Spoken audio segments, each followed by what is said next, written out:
Time to call a meeting to order. It is 5:30.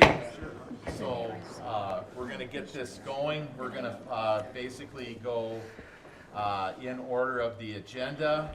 So first item on the agenda is approval of the minutes of the regular meeting held on July 28th. Do I hear a motion? I'll make a motion We to have a- approve. Thank you. We have a motion to approve I'll minutes. second the motion. Motion is seconded. Discussion on the motion.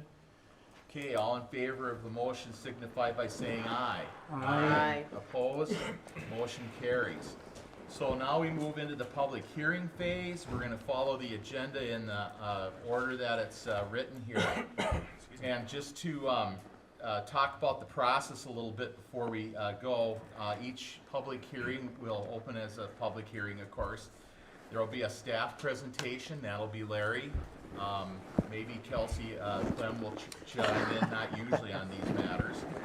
Then the planning commissioners ask questions of the staff.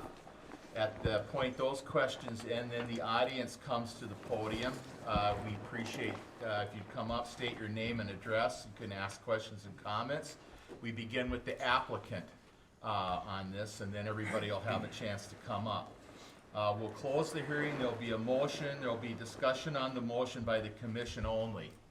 At that point, the motion that passes is a recommendation by the planning commission to the Community Development Committee, which meets on November 7th at 10:30. I'd like you to note that date. It's a Monday.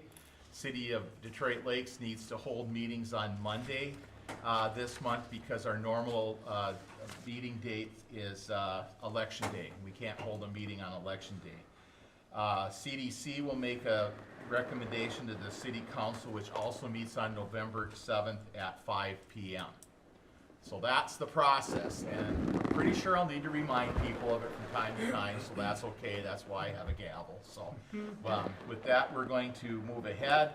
I'll open the public hearing to give consideration to rezoning from R2 to LB, lakefront business, and a conditional use permit to allow a senior housing plan unit development in an LB district at 1435 and 1392 East Shore Drive by Eventide Detroit Lakes LLC.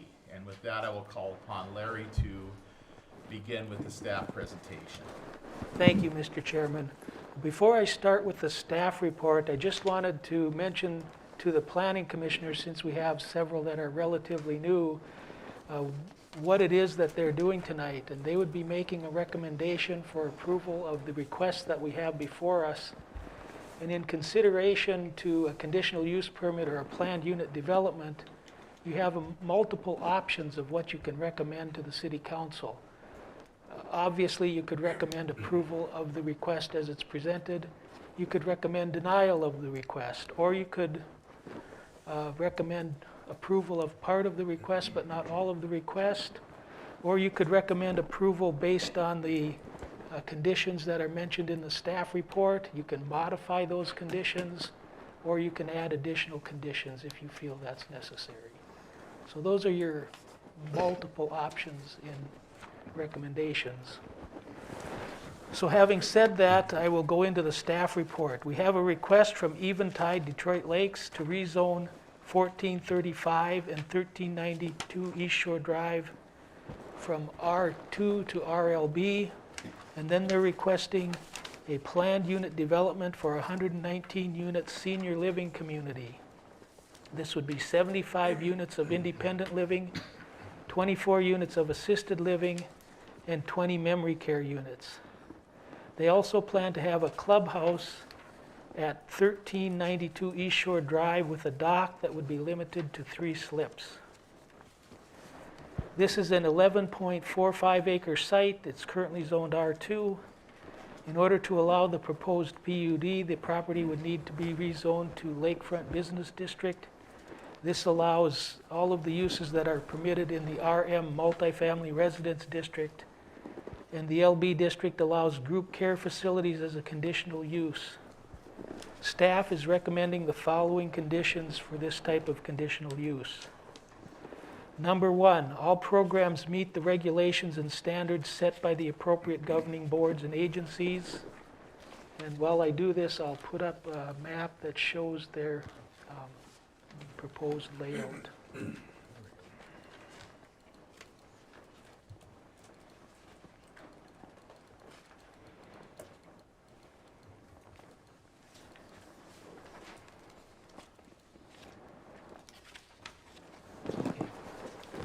So this is the proposed layout.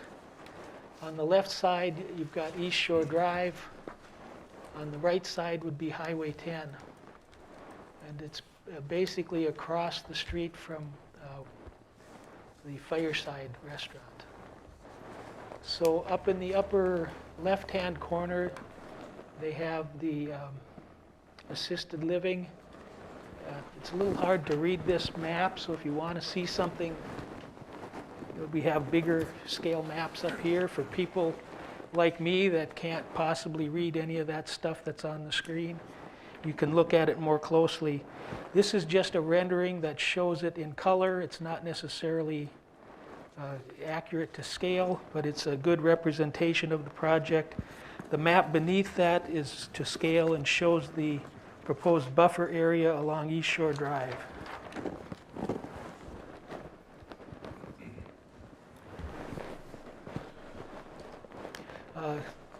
Condition 2 is that all requirements of state, fire marshal, and local state health authorities are complied with. 3, that all requirements of the zoning ordinance and building code are complied with. 4, parking areas containing 5 or more spaces must be screened and landscaped from abutting and surrounding residential uses in compliance with Section 3, Subdivision 5 of this ordinance. Number 5, the grades and topography of the site shall not restrict the use of yards and open space.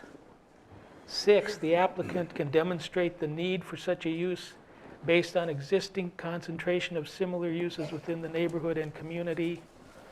7, the proposed facility is compatible with the character of the surrounding neighborhood. 8, the facility provide at least 1 parking space for each resident, plus 1 for each staff member on the maximum shift. Number 9, that the owner obtain a land disturbance permit from the city prior to issuance of a building permit. 10, that the owner obtain a construction stormwater permit from the Minnesota Pollution Control Agency prior to issuance of a building permit. 11, that the owner obtain a Pelican River Watershed District permit prior to issuance of a building permit for this project. 12, that the site be under single ownership or unified control. 13, that the owner obtain a mitigation permit from the city for exceeding the 25% impervious surface coverage. 14, that the project be constructed generally as shown on the site plan. Number 15, that the dock is limited to 3 slips. 16, that 50% of the project space be open space and 20% of the project area be usable open space. 17, that the owners provide the city with a landscape plan that meets city staff approval. And 18, that the 4 parking spaces on the riparian lot be set back 5 feet from the lot line and be fully screened from the adjacent residential lots with a 6-foot high screening element, and that the impervious surface coverage on this lot not exceed 35%. The proposed 119 units meets the base density of the site, and the tallest proposed building on the site is 52 feet high and is allowed in the LB district. The proposed impervious surface coverage is 35.6%, and the zoning ordinance allows up to 58% impervious coverage through mitigation. The parking requirement is 119 spaces plus 1 space per person on the maximum shift. So essentially, the project meets the requirements and conditions listed in our zoning ordinance. I did also send you a couple of other reports relative to this project. One is regarding parking. Eventide has estimated that their facility would generate 142 trips per day. The staff estimates the number of trips per day at 150 to 260 trips per day. Based on 2016 information from MnDOT, East Shore Drive has 1,200 average daily trips. With this project, the number of trips would increase to 1,350 to 1,460 trips per day. This number of trips would not diminish the level of service on this street. Based on the Highway Capacity Manual 6th edition, a 2-lane undivided street with 1 lane in each direction are considered congested with a volume between 8,900 and 18,300 trips per day.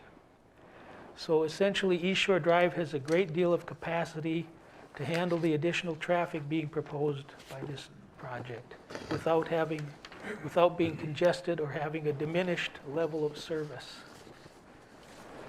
I would also note that the city's comprehensive plan shows this property where this project is being located as low-density residential. Low-density residential is 1 to 5 units per acre. Medium-density residential is 6 to 10 units per acre, and high-density is over 10 units per acre. The Eventide facility would be at 10.8 units per acre, which is just over the line between medium and high-density residential use. Minnesota Statute 462.352, Subdivision 5 states that a comprehensive plan represents the planning agency's recommendation for the future development of the community.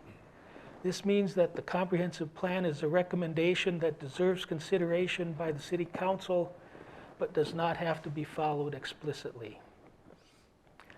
The area in question is suitable for the type of development that's being proposed. It is bordered on the east side by Highway 10, which has a traffic count of 13,500 trips per day. This level of traffic is generally not desirable for single-family home development. The surrounding area is generally single-family homes with a small commercial use to the west. I feel that this project is compatible with the character of the surrounding area, and the project includes a landscape buffer between the building and East Shore Drive. Also, the lower buildings are located toward East Shore Drive, and the taller buildings are further away towards Highway 10. And that is the end of my staff report. Okay, thank you, Larry. Questions for Larry from the commissioners? Larry, I'm gonna go first. We have a couple, or I have a couple of questions relative. Are we approving both a motion for rezoning, and then are we approving a conditional use permit with a planned unit development element included in it? Would that be Yes, the that correct- is correct. Okay, We're gonna need 2 motions on that anyway. aren't we, Correct. Larry? I think that would be the best way to deal with it, yes. quick question on the traffic report that you provided, Larry. Yes, And thank you for including that in our package and identifying the capacity for the East Shore Drive area. In your calculation of parking spaces, you Yes. also put in a condition that says 119 plus 1 parking space per staff member. yes. So are you anticipating somewhere in the neighborhood of a 227 required parking spaces, or what they've already planned for, which is only 119? I'm not sure where your numbers are coming from, but Planned They're- unit development they're says proposing- 2.5 per unit. okay. There's also other areas in our ordinance that discuss what type of parking is needed for senior housing facilities. So we're saying that the 155 parking spaces would be adequate for this type of use. That would be 119 spaces plus 1 for each employee on the maximum shift. So if you look at this graphic that they have on there, at the bottom is the buildings that would be along Westlake Drive. That building is 20 feet high at its highest point. The next set of buildings would also be towards Westlake Drive, but the short end of the building would be towards Westlake Drive, and it goes towards Highway 10. That building is 25 feet high.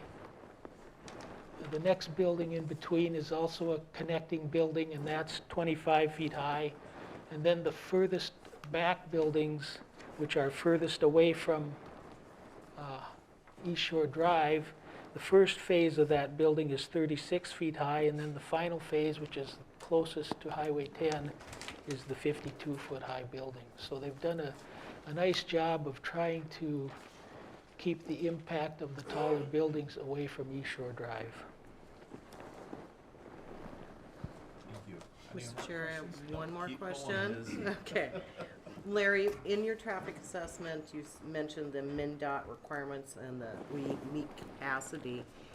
Did you also have an opportunity to meet with MnDOT as far as alternative arterial access onto Highway 10? Was there a consideration of that? I did not meet with them, but the project developers have met with them, and they were not able to get access onto Highway 10. And our past workings with MnDOT are that they typically, if they say no to access,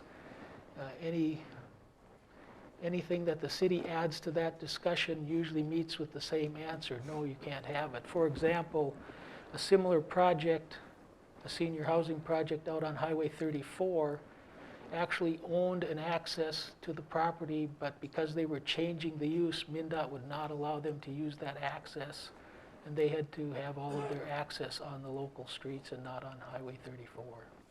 And we argued very vehemently for it and were not successful. Larry? So Yes. there would be 3 access points onto East Shore Drive. That is correct.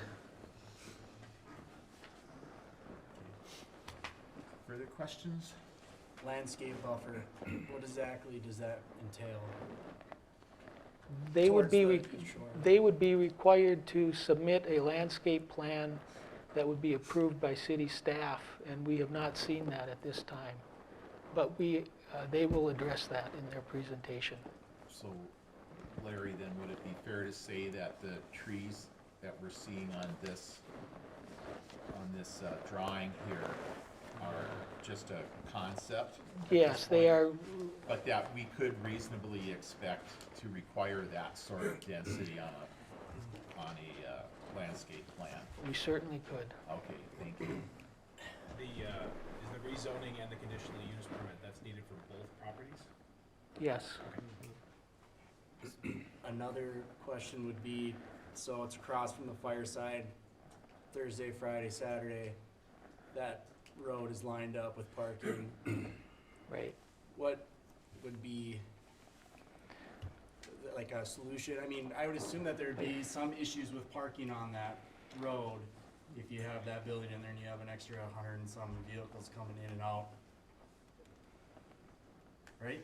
Potentially. Well, you Potentially. certainly could potentially have more traffic encounters, but I don't think it's to a level where you would say this street can't function that way Right. or doesn't work. Okay.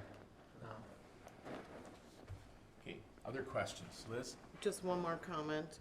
And Larry, I just want to point out, thank you for bringing in the comprehensive plan Yes. and the identification of that.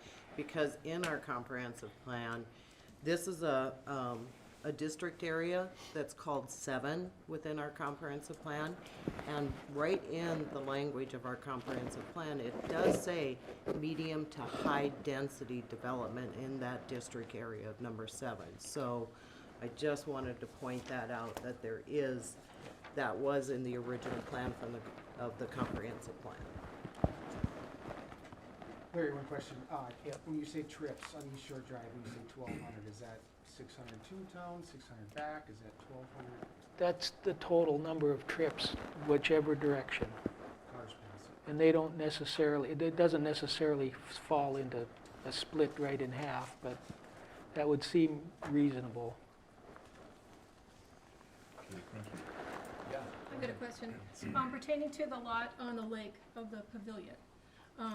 That is actually, if it's the way the scale is not in alignment at all with the property of the buildings. It's, the next lot over, but it's not directly across from. And so in an interest of safety, in my memory, that part of East Shore Drive, or none of East Shore Drive, has any sidewalks for walking to get to the pavilion. What is the plan for safety, because they're not gonna be able to, there's only 4 parking spaces. I will let the applicant address that. Okay, there's a concern for walking safety for me, as Sure. far as if you've got 119 units, which is 100 and however many people, to safely walk over. They're not all going at the same time, but there could Right. easily be groupings of, in my opinion, 20 to 30 anyway, especially if it's, as they said, for resident and family use, when their families come. Further, so we'll remember to get the developer to ask or to answer that question. Further questions for Larry? Okay, with that, we're gonna have, I'm sure there's somebody from Eventide. Would you come up and introduce yourself and see if you can answer Nancy's questions and any others we haven't anticipated? Absolutely. So my name's Scott Black. I'm with a company called EDI. We're the development consultants that's been working with Eventide trying to help them get this community developed. We got the land under control about 8-10 months ago, and we've been working to get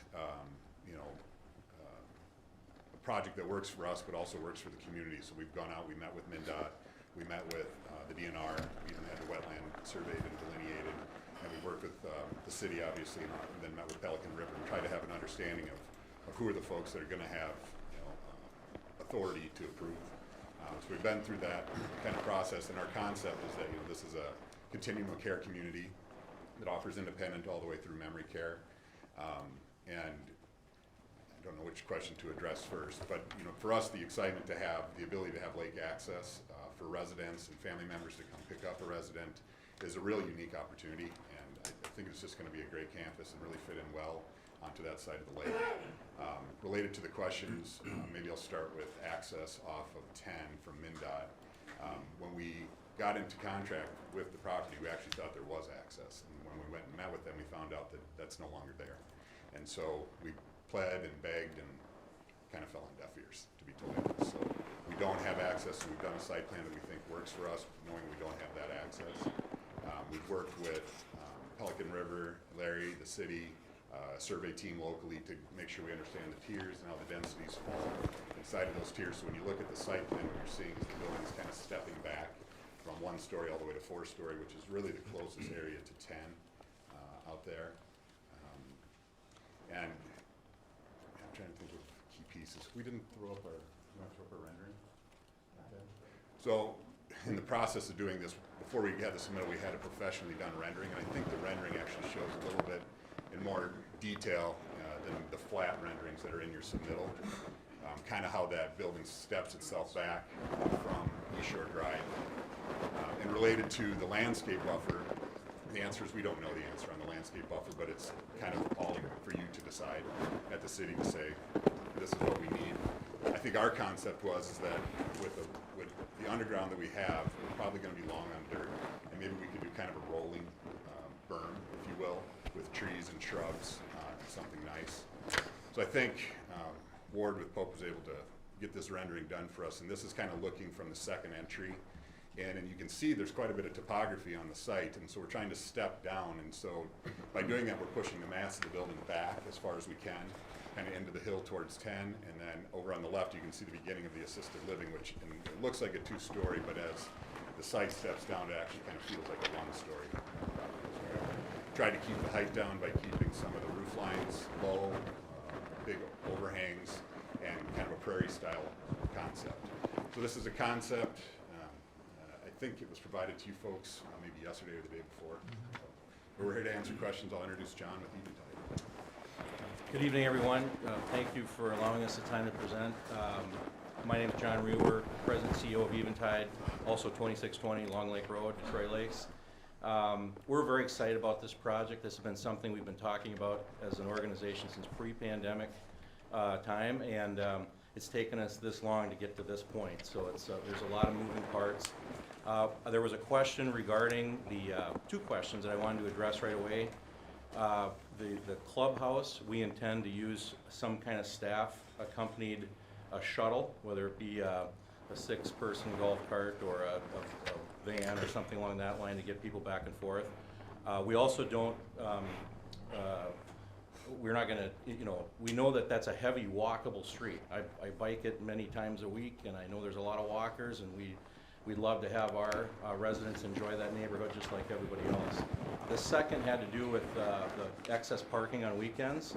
And we've had only preliminary conversation with the fire side, but we believe that on weekends, we would have the capacity to take on some of those staff cars and assist with that. And so we're excited about working with the fire side. We're trying to talk Wade and Seti out of steak dinner for our residents if we can make that happen. But it's a really compelling spot. I will tell you, we've looked at any number of sites. Detroit Lakes is a growing community, as you saw in my article. We're very excited about that as a retirement mecca. I mean, we're all here for that same reason, the lake. And we think this is a terrific opportunity to allow our retirees to enjoy that amenity as well. And I'll just stop there. Okay.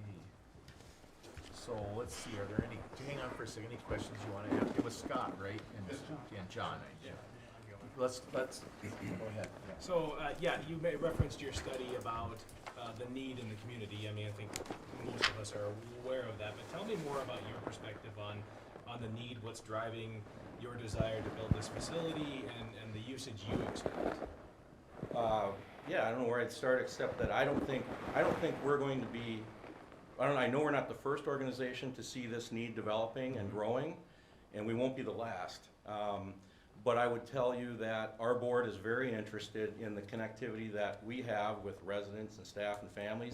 Anecdotally, I've already had a couple people call wondering about employment, and we haven't passed our planning and zoning hurdle yet. And so we know that there's an interest out there. We know that competition's a good thing. We've got great competitors here in town. We need more. I've been, coming out of the pandemic, staffing's always an issue, but what we have here is predominantly independent. But there is going to be, as you expect, a memory care and assisted living piece as well to this. So yeah, we're just really excited about what we think is the next evolution of senior living for Eventide and frankly for the residents of the area. So I'm gonna just make a comment. Yeah, if this does move forward, on the landscaping plan, I've noticed over the years that the planning commission and council really likes trees. So, on the road, and just so you know, yeah. And I do want to talk about the landscape plan. It's a very, the timing of it just didn't allow us to get that intent into it, but we envision berming, we envision trees. We know the heartburn that any of us feel when any trees have to come out to do the project, and we're going to replace everything we can coming back. Yeah, I just wanted to give you a heads up, Right on. so, all right, thank you. Just to address the landscaping plan, we got a proposal actually about 2 hours ago to do a full landscaping plan that would be approved by city council and obviously hopefully have comment along the way. I think that can be achieved by the end of the year. So that's kind of what we're looking for. We've been through this before with the city, and usually it's kind of the last thing to come in. But yeah, the idea is kind of what's shown there is somehow buffer it. We did meet, I didn't mention it earlier, we did meet with a neighborhood group right before the 4th of July and talked with one of the neighbors to the north. And with the wetland, we kind of have the protection there that there's not really a need to touch any of that stuff. So as far as trees goes, those are probably most likely to stay. Okay, thank you. Don, did you have a question? I did. What's the distance from, what would the buffer zone width be about? Do you know the buffer off the top of your head, the setback? I mean, From East Shore Drive, or yeah, from East Shore Drive. East Shore Drive to like the first building or, To the pavement? yeah, It's somewhere around 30 feet, so it's enough space to create a series of berms and a series of evergreen trees or whatever it is, so I think that berm could come up.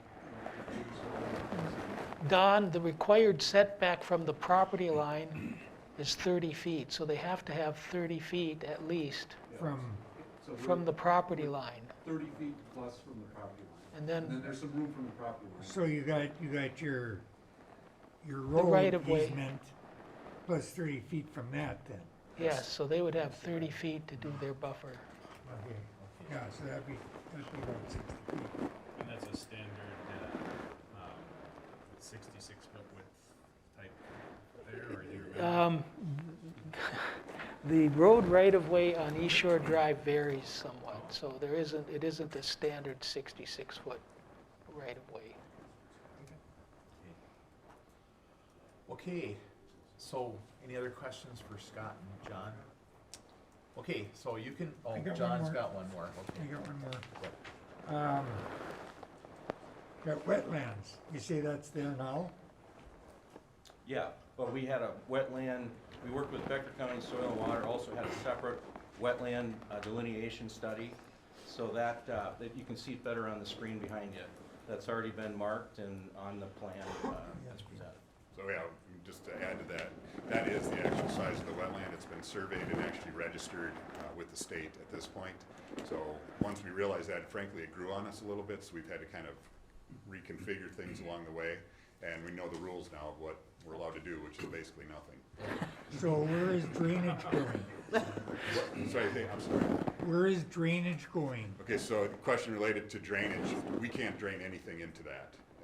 You know, a duck can go in there and that's about it from our understanding. So for us, we're planning on some retention ponds around town, or around the site. We've worked with Moore Engineering out of Fargo to begin an initial plan, and I think if you cycle back a couple slides there, the preliminary retention plan is in there.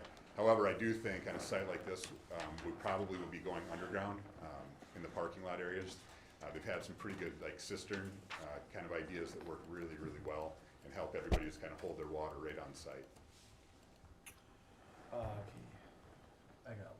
Yeah, go ahead. One thing I've read through on some of the people that were curious on what was gonna happen is lighting. Like exterior light? Like exterior lighting, light pollution was Yeah. is the word.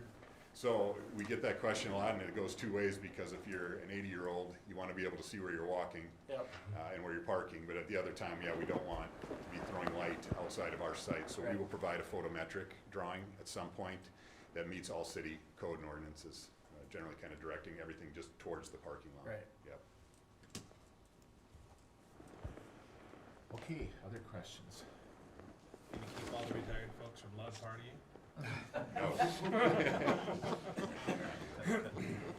Okay, so we have other people here who I'm sure want to speak, so just how this works is, again, come to the podium, address your remarks to me, but it is natural that we're gonna be calling on Scott and John, because there'll be questions coming up that they'll need to answer, but again, direct the conversation to me so we don't get into a lot of cross talk and can keep things orderly. So come on up, whoever wants to be first. Name and address. Thank you. Thank you for starting us off. Okay. My name is Mavis Flemmer, and I live at 1391 East Shore Drive, which is immediately north of the proposed Eventide development property. I bought my house last year and thought my neighborhood would continue to be zoned residential. In fact, I declined to make an offer on a house elsewhere in Detroit Lakes because its backyard abutted a commercial area. If a property in a zone which is designated residential can be changed to a business zone, it makes a residential designation meaningless. I oppose this zoning change. I'm also concerned about the development proposal for the non-conforming lake lot directly across the street from me. My house was built with a front porch in order to take advantage of a lake view. Photos of the lake view were included in the real estate listing, and I was informed that the lot was too small as a home building site per ordinance. Eventide's proposal for a clubhouse or pavilion and 4 parking spaces on the lot significantly alters the lot's environment. It blocks the view of the lake for myself and neighborhood pedestrians. It would diminish my quality of life and enjoyment of my home. If Eventide's proposal moves forward, the lake lot can be used without a clubhouse or pavilion and parking spaces. The integrity of the lake lot can be maintained in a park-like setting with benches and other seating. A clubhouse or pavilion with parking is an amenity and not a necessity for a senior living complex. Finally, I have concerns about a substantial increase in traffic, including large delivery trucks. The delivery trucks, which likely include semis, will enter and leave the property just yards away from my house. East Shore Drive is popular with walkers, dog walkers, bicyclists, and runners, and such activities will be negatively impacted by the development. For all these reasons, I ask that you not approve this request to rezone the property. And I'll mention that my mailbox is across the street on that non-conforming lake lot, and I experience having to wait for traffic to pass in each direction in order for me to pick up my mail. Eventide wants to promote my neighborhood as a desirable location to prospective residents. But by this development's very presence, it would significantly change the neighborhood environment for those of us who already live here. My hope is that your decision hasn't been predetermined. I'm a little guy objecting to the plan of a big guy. And does my opinion or objection carry any weight? Thank you.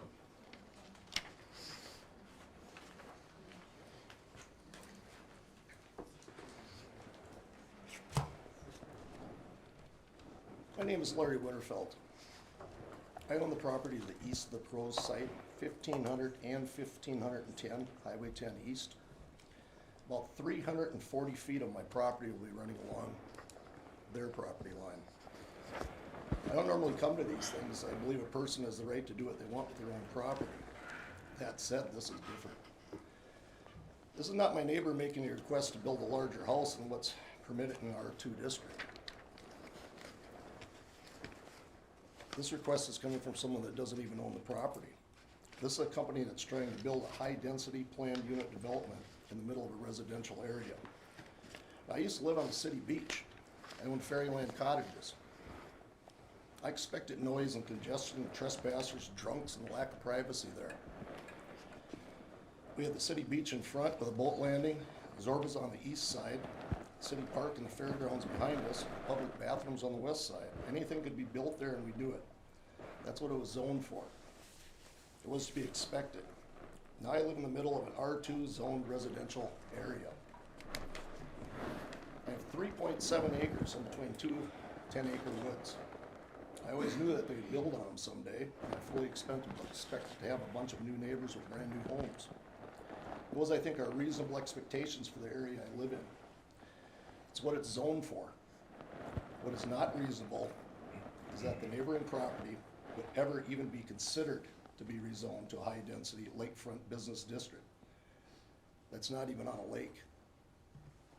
Or that a conditional use permit for a planned unit development with over 250 residents, plus employees and visitors, would be considered right next door to me. On one side, I would have a parking lot running along 160 feet of my property. And the other side of the 180 feet that I would have a 3 and now a 4-story building with a rooftop patio overlooking my property. My wife and I have lived in Detroit Lakes for over 25 years. We've lived at this location for 6 years. We're planning to build a retirement home in the corner of this lot, right in the little creek up there. If we would have thought that there's any chance this would ever be rezoned, we never would have invested our time or our money into improving the property by tearing down and removing the old house and 3 pole barns that were there. I don't think there's a single person on this commission that would want to live next to this. This project is detrimental to my property without a doubt. This project does nothing to protect the natural setting of the area, which should be considered when they're going to clear cut 10 acres of trees. This project does not reinforce the character of the individual neighborhood, but instead is an intrusion of an incompatible land use into a residential area. This does not promote the health, safety, or general welfare of the neighborhood. There are problems with the parking and access to the facility, which will cause congestion and safety issues now and well into the future. I doubt the fire site could be built in this neighborhood today. But back then, when there was only little seasonal cabins, a few houses, and a small resort down the way, nobody in the neighborhood cared. After all, the fire site was only going to be open seasonally. No one at the time anticipated that the resort would be replaced with the lodge, cabins would be replaced by some rather large houses, and the fire site would expand twice, and now is open year-round. Currently, their employees have to park in the street to provide for their customers. When they do, they cause a problem with traffic, as there are no sidewalks for pedestrians or bikes. There are 2 bike lanes, one on each side of the road that share with pedestrians, and they also share with the parking. This causes a clear safety issue in the summer when all the tourists are here and the traffic all around the lake is the busiest. Now you want to funnel over 250 residents, plus 30 to 40 employees and all their visitors into that small area via 3 entrances. It should not even be considered without an entrance off of Highway 10, which they could easily have if they wanted to. Currently, the staff report calls for 1 parking space per resident plus 1 for each staff person on maximum shift. Eventide is proposing 155 spaces for 119 units and 30 to 40 staff, not to mention, again, visitors. I do not believe that this takes into account the fact that 15 of their units are 2-bedroom units, which require more parking. 11 of their units are 3-bedroom units that should require more parking. And there will be no visitors, especially, and there will be visitors, especially at the 50-foot lake lot. Remember, you never know how many friends you have until you rent a cottage at the beach. Also, another parking concern for me is the fact that Larry Remen said that Eventide is going to share their parking with the Fireside, which acknowledges that the Fireside has a problem with their parking. But this doesn't solve it. Now you'll have 2 places that won't have enough parking. I believe it'll only get worse with time. Eventide acknowledges that this problem already exists. This is a busy and noisy traffic section of East Shore Drive per their landscaping plan, which is why they're providing a traffic buffer between East Shore and their buildings. Interestingly, there are no other measures being taken so that there will be no disturbances to the neighbor's property. There's nothing to prevent noise, block light, or trespass, particularly on my end, the east end. Which, by the way, it's where they're putting their 3 and 4-story buildings, along with an outdoor rooftop patio, and bulk of their above-ground parking. This project will have a negative impact on property values for my neighbors and myself now and into the future. The area around this entire lake is zoned R2, with the exception of 6 lakefront zone businesses, and they all have been here for well over 25 years. The only LB zone larger than this one would be, of course, the city beach area. These LB zones are lake businesses and tourist areas. They're meant for shopping, they're meant for eating, lake activities, and they allow for residential in the upper stories, according to the city plan. That is what an LB district's meant for. A senior living development does not fit that description. Also, you should note that the Fireside, Longbridge, Bowling Alley, Edgewater, Holiday Inn, the Lodge, which was formerly resort cabins, and the city beach area are all actually lake businesses. They are tourist-oriented and they are open to the public. A lakeside business district should not even be created for Eventide. One requirement to be zoned, though, for a lakefront business is to have a 100-foot wide lot. I assume that means on the lake for a lakefront business. Eventide only has 50 feet. The other 10 acres is on the other side, along with all of their non-lake businesses. I used to own 3.5 acres down the road at 1048 West Lake Drive, where the little condos are. They just got done building houses there. I sold that in '03. When I sold it, the guy was planning on building about 30 homes there, because I had 50 feet of lakeshore with that 3.5 acres. He bought it, and shortly after his purchase, there was a freeze put into place for about 12 months. That was then extended for another 6 months to evaluate what could be built on the lake and around the lake and how best to use the lake and to protect the lake. I think they were thinking that there was too many people getting onto the lake that didn't directly own lakeshore. In the end, he was allowed to build 6 units on the 3.5 acres. And now 17 years later, they started building the first one. I think they finally got the 5th one built, them little homes. So I guess what I'm saying is, if someone wanted to build, let's say, 75 high-end apartments on this property and use the 50 feet of lakeshore for access, the answer would be no.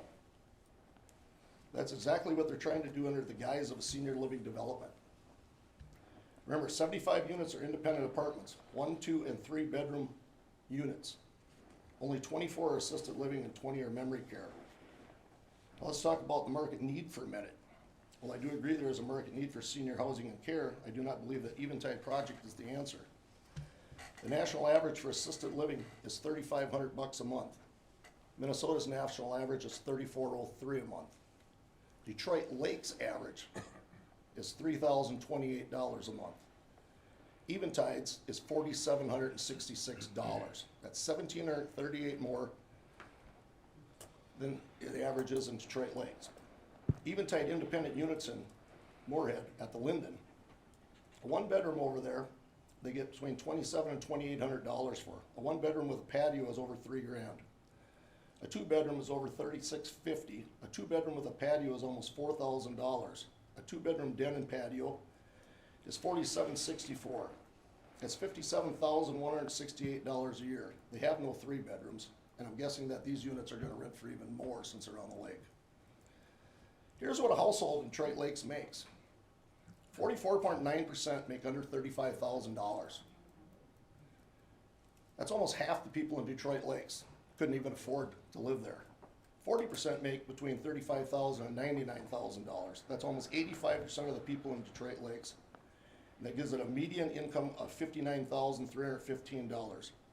Eventide is not for the majority of Detroit Lakes residents, and clearly it does not meet the needs of the senior housing in this area. Speaking of housing, they want you to believe it, a significant number of people, this one just kills me. They want you to believe a significant number of people will sell their homes to move to this development, creating starter homes.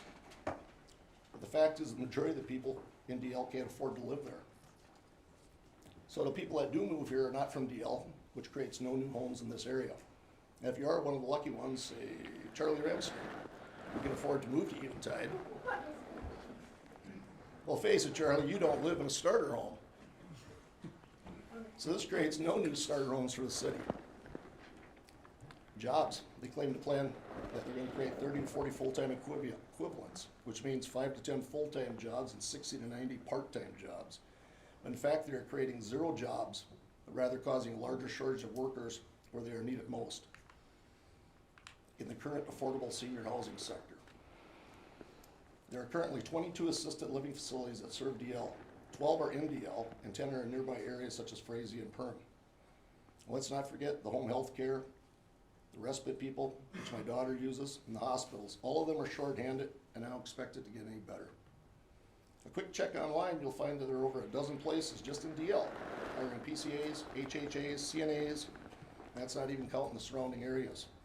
The average pay is $15 to $17 an hour, and I'm sure Eventide can pay more and will, creating a bigger problem. I know of families now that cannot find respite. I know of at least one assisted living in town that can't get their meds to their clients on time because they don't have the staff. They do not need to have further shortages. Look at it this way. Let's say Fargo was a lot closer, and they needed essential workers, police, fire, ambulance, and we're willing to pay for them. Imagine where the city would be if 30 to 40 of those people that were needed left. There's in fact a shortage for every single position that they need to fill, except administration. It seems you can always find someone there. Taxes. By Eventide's own admission, they will pay taxes equivalent to similar multifamily apartments. But I believe building 1 and 2 family homes, as this is zoned for, will provide the same revenue. It will keep the integrity of the neighborhood and not set the precedent for more high-density development. I just want you to remember, I have 3.7 acres adjoining this development. Charlie over here, he has 10 or so adjoining mine. So this has allowed everything from Eventide to Oxcart Road will surely be rezoned someday. I think common sense shows there is no need for this project in this neighborhood. It could and should be built elsewhere. Thank you for your time. Thank you. Questions for?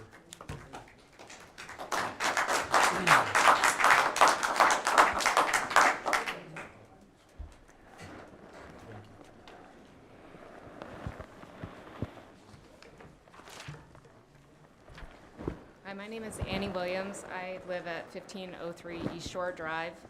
My property directly borders this plan to the south. I bought my home in May of 2020 with the goal of using it as my vacation home. I live full-time in Pittsburgh, Pennsylvania, and actually took the time and spent the money to fly here specifically for this hearing. I am adamantly opposed to this for several reasons. One, I feel like this project will forever change the Lakeside neighborhood's long-established character and interfere with the quiet enjoyment of my property. The proposed zoning change and development will negatively and drastically impact the resale value of my property and all of the contiguous properties of this development site. The overbearing development pits corporate greed against a quaint residential community that has existed for over 75 years. There are significant environmental impacts of this proposal. For example, leveling the wooded acres that border my lot will change a wildlife habitat that has existed for many years. I do wonder if an environmental impact study is being conducted to determine the effects of the wildlife that inhabits the wooded acres. In addition, the wooded lot serves as a sound barrier from the traffic on Highway 10, and the impact of the noise pollution to the neighborhood should not be overlooked. The construction site disruption alone will negatively impact over 30 residents directly surrounding the site. And I'm asking the Planning Commission to not recommend the zoning change in any form. Thank you. Thank you. Questions for Annie? Where do you live again? 1503. Is that on the lake side, or No, it I'm would be on directly south, you said? directly south. My lot is 492471101. Okay, thank you for clarifying that for me. Any other Sure. questions for Annie? Okay, thank you. Thank you for attending tonight. It's fun to fly all the way from Pittsburgh, I know. Okay, I do have letters that have been sent to us. One is from Mavis Flemmer, Oh, and can we since, hear from the next oh, sure, go ahead. gentleman first? Yep. please? And I already spoke. Yes, thank you. Okay. I was going to mention that and not read your letter all over, so. Okay. Hi, Chuck Arneson, a property owner, 1448 East Shore Drive, right across the street from this.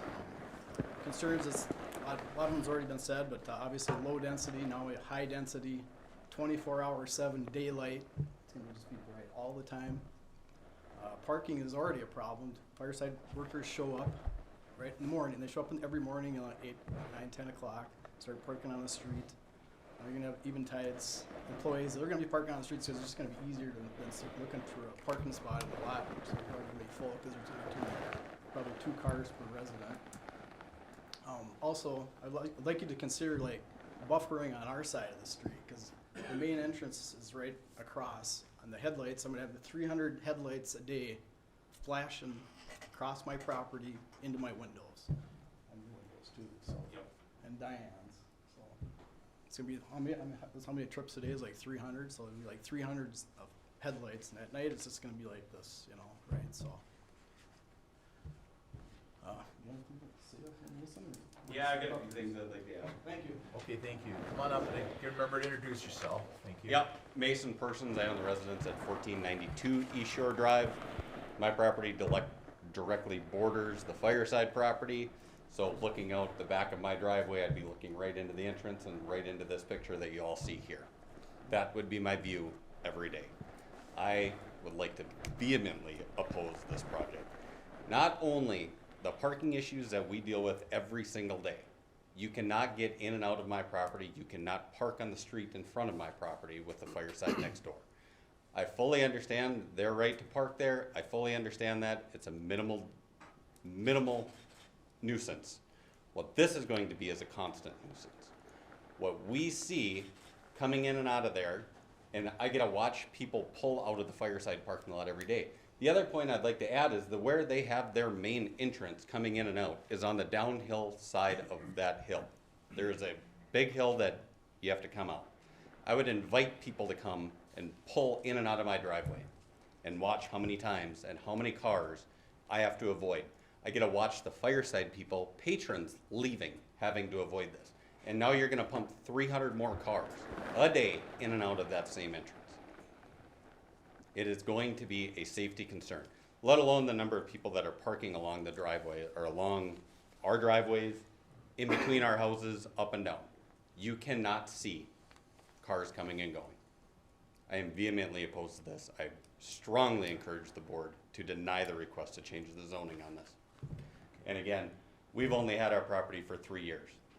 I fully intended for single-family homes to be built across the street in a residential neighborhood, not to be living next door to 120 units. And you guys point out in your previous briefs about short-term rentals, you allow 2 parking spots, off-street parking, per residence, plus you require 1 per bedroom. why is it different here? They're having a 3-bedroom unit. They're fully expecting to have grandkids come and stay, kids come and stay. There's going to be multiple cars. One of the earlier briefings stated that 50% of the residents in this establishment will be multiple people, husband and wife, whatever. I don't know many husbands and wives that don't have separate cars. So why is that not come into play? Why is there not 2 parking per unit, plus for every bedroom? Those are my thoughts on this. This is crazy to me that this is even being considered. Okay, thank you, Mason. Thank you. Questions for Mason? Okay, come on up. My name is Janet Andrews. I live at 1718 East Shore Drive, and you can tell by my address, this does not directly impact me. I'm not right in that zone. But I do have all of the concerns that they are talking about, particularly about the traffic and the type of use that our street is generally put to use for it, with bikers and walkers. But beyond that, people have done an excellent job of describing their concerns, and they're the same as mine. However, I wanted to add one other thing. By allowing this project, you are setting a precedent for every other neighborhood around that lake. In that, if they succeed in putting up a large housing unit, what's to stop any other company from setting up a large housing unit and creating that type of traffic at any other point along the lakeshore drives? It concerns me a lot. Several years ago, some activity occurred in my neighborhood, and the rumor was that the individual intended to put up an apartment building. And so I called Mr. Renner, and he assured me that was zoned R2 over there, so that individual couldn't necessarily put up an apartment building.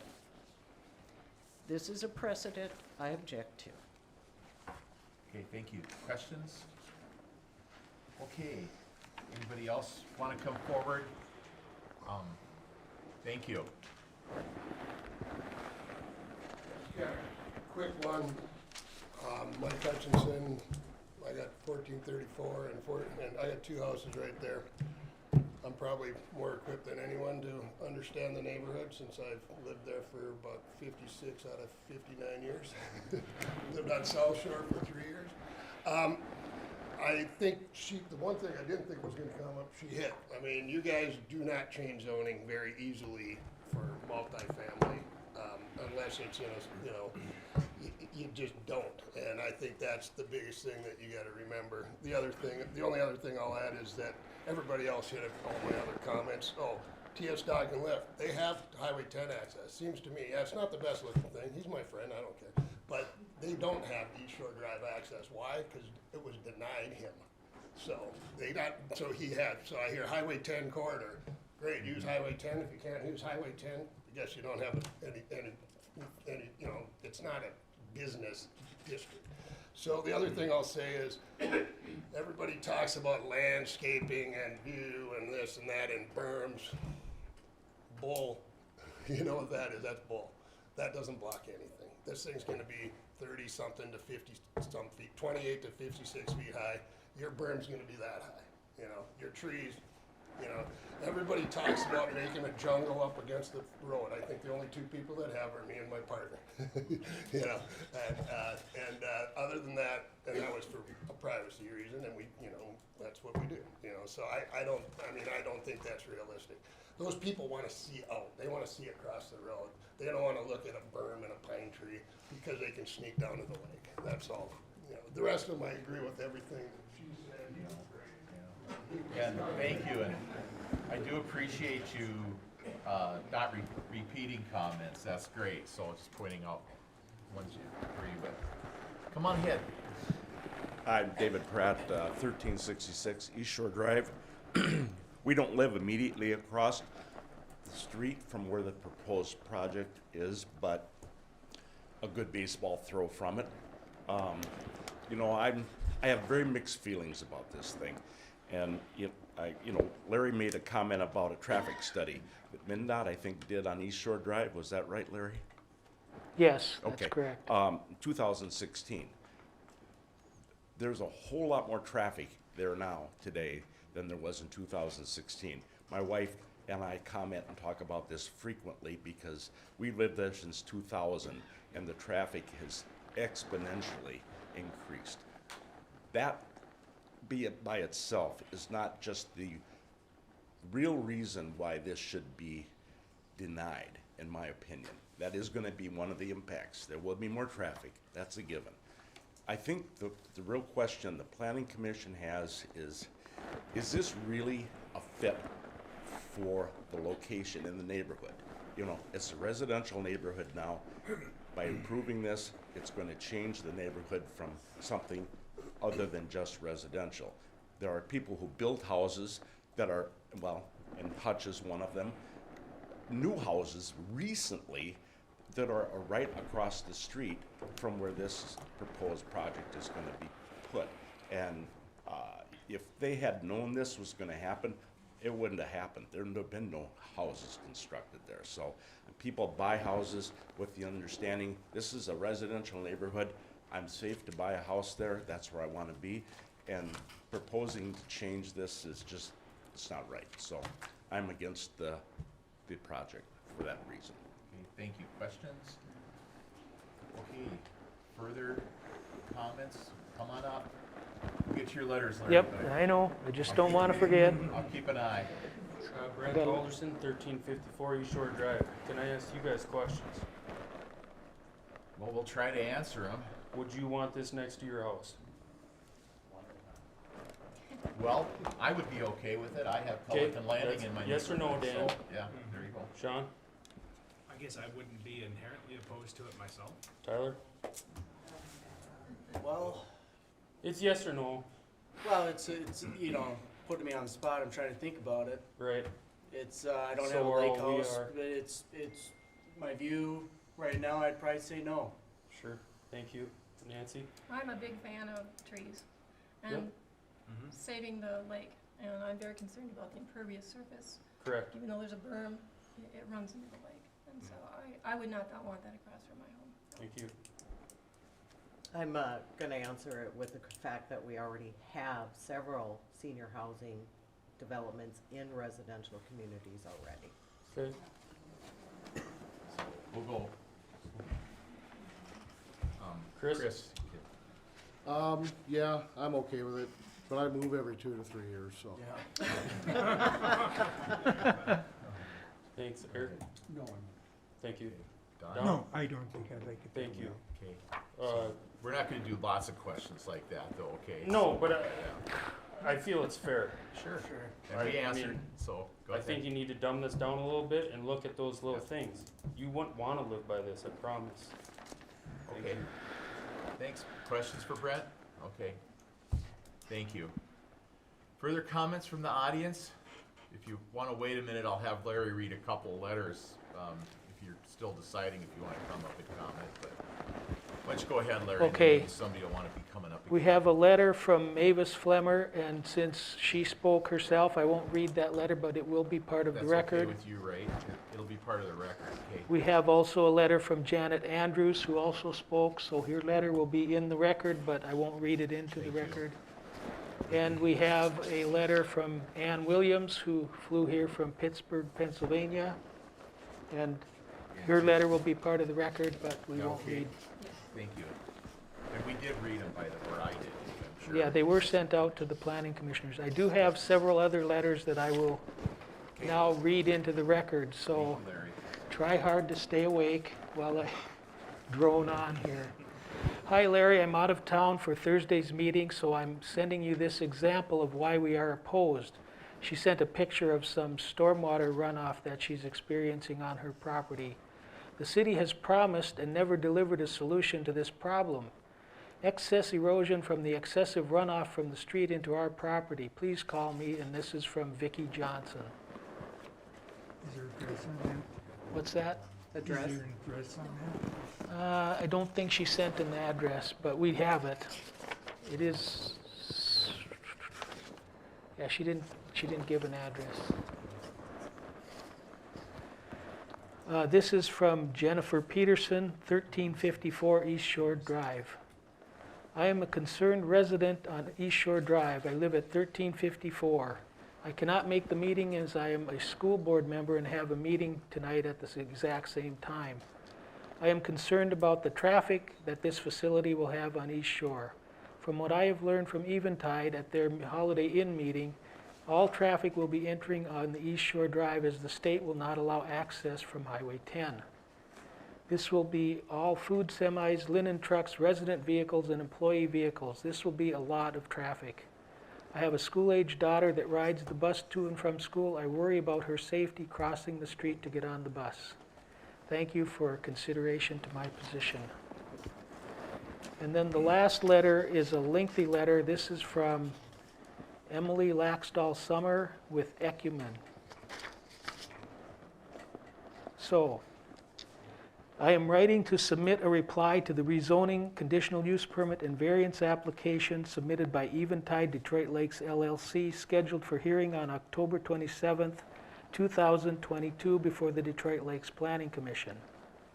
The application proposes a senior housing development with lake access for 119 new units between Highway 10 and East Shore Drive in Detroit Lakes. I respectfully urge the Planning Commission to consider the consequences of this substantial development, most notably the negative impact that it may have on the availability of healthcare providers to meet the needs of existing and future senior residents in Detroit Lakes. I am the CEO of Ecumen, a 160-year-old nonprofit provider of senior housing and healthcare services based in Minnesota. Ecumen is a fixture in Detroit Lakes and Becker County. Ecumen Detroit Lakes is a senior housing campus that consists of 215 total units, a 92-bed skilled nursing facility, a 22-suite assisted living and memory care building, a 36-unit market-rate independent apartment building, and a 65-unit affordable income-restricted independent living. Ecumen Sunnyside, a 30-bed skilled facility that is owned by Becker County and managed by Ecumen, is located 14 miles from Detroit Lakes. Ecumen is also a hospice provider in Detroit Lakes and surrounding communities. Through these campuses and services, Ecumen employs or manages hundreds of employees, providing care and housing to Detroit Lakes residents. There's only 2 more pages left, so it'll be okay. Ecumen's primary concern, and thus the reason for this submission, is that granting the application will have a significant negative impact on the ability of Detroit Lakes and surrounding areas to provide health care workers to serve the existing campuses and its residents. These campuses rely most exclusively on healthcare professionals in the community, including nurses, resident assistants, certified nursing assistants, and a variety of other professionals to sustain the need for healthcare services and housing. The applicant is proposing to rezone the land from R2, which is designated primarily for residential homes and parks, and which would not allow a conditional use permit for the structures the applicant has proposed. A lakeshore business, which under the zoning ordinance is a zoning classification that is intended to provide for the intermixing of lake-oriented businesses, public and semi-public recreational opportunities, and residential uses. However, the structures and senior care operations that the applicant has proposed are not permitted under LB absent a CUP. Rather than an LP-zoned area, a CUP is necessary for the construction and operation of the senior campus being proposed, which the ordinance identifies at least in part as a group care facility. A CUP for a group care facility must satisfy several criteria, and the applicant has the burden to demonstrate the need for such a use upon existing concentration of similar uses within the neighborhood or community. When considering an amended or CUP application, the zoning ordinance directs that the Planning Commission consider the possible adverse effects of the proposed amendment on conditional use, including the following factors. 1. Relationship to municipal comprehensive plan. 2. The geographic area involved. 3, the character of the surrounding area, and 4, the demonstrated need for such use. The permitted land use modified by an amendment and CUP must be considered in light of the comprehensive plan, the ordinance, and their purpose of guiding decisions based on the best interest of the city and its residents. In examining a conditional use permit application, the City of Detroit Lakes is vested with the reasonable degree of discretion in determining the suitability of certain designated uses upon the general welfare, public health, and safety. According to the ordinance, in deciding a conditional use permit, the city may consider all factors as the city shall deem a prerequisite of consideration, in determining the effect of such use on the general welfare, public health, and safety. Negative impact on providing health care and housing. The applicant has identified that 30 to 40 full-time equivalent employees will be needed to support its operation. The applicant does not identify the number of part-time employees or potential other contractors or agents that will be required. Given Detroit Lake's geographical location, those employees will be local residents. In fact, in 2018 update to the Detroit Lakes Housing Study, the largest sector of Detroit Lakes employees was in education and health services, and the majority of people working in Detroit Lakes lived either within the city or within the surrounding area, as more than 75% had travel times of less than 25 minutes. The current comprehensive plan, ordinance, and available relevant studies from the city were completed several years ago prior to the onset of COVID-19 pandemic and growing workforce shortages that have dramatically impacted the senior care, housing, and healthcare service industry, including Detroit Lakes and Becker County. The comprehensive plan, ordinance, and labor and housing studies do not, and of course could not, adequately account for the impact of the COVID-19 pandemic on senior care, the workforce shortage, and housing and care needs in rural communities. In no uncertain terms, the workforce shortage in this area has rightfully been designated as a crisis for which an end is not in sight. Rural areas have been the hardest hit, Detroit Lakes being no exception, although Ecumen has managed to persevere despite the challenges. Across Minnesota, there are 23,000 jobs currently vacant in skilled nursing facilities and assisted living settings, and this issue will remain unresolved for the foreseeable future.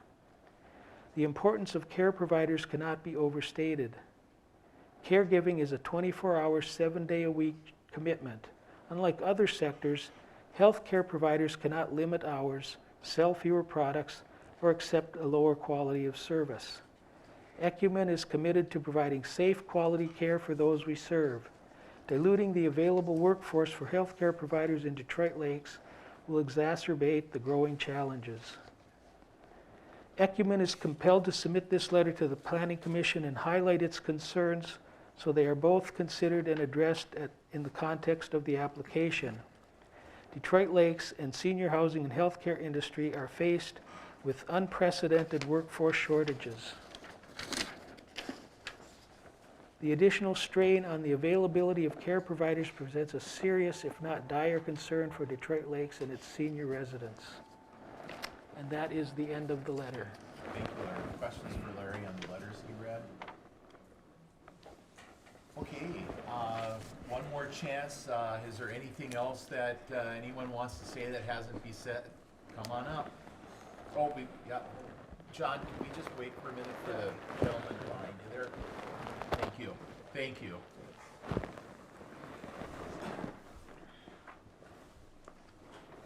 Tom Johnson, 1506 East Shore Drive, and that was my wife who sent the one text in. But I think we got the answer right away from the guy from Eventide who said he lives out on Long Lake. He said, okay, we'll put it here, we don't want it in our property out there, so it didn't even look like it. Okay, thank you. John, come on up now. Well, thank you. Thanks for all the comments tonight. I would start with the last question. We actually did consider property across the road from my residence. It was a little too far out.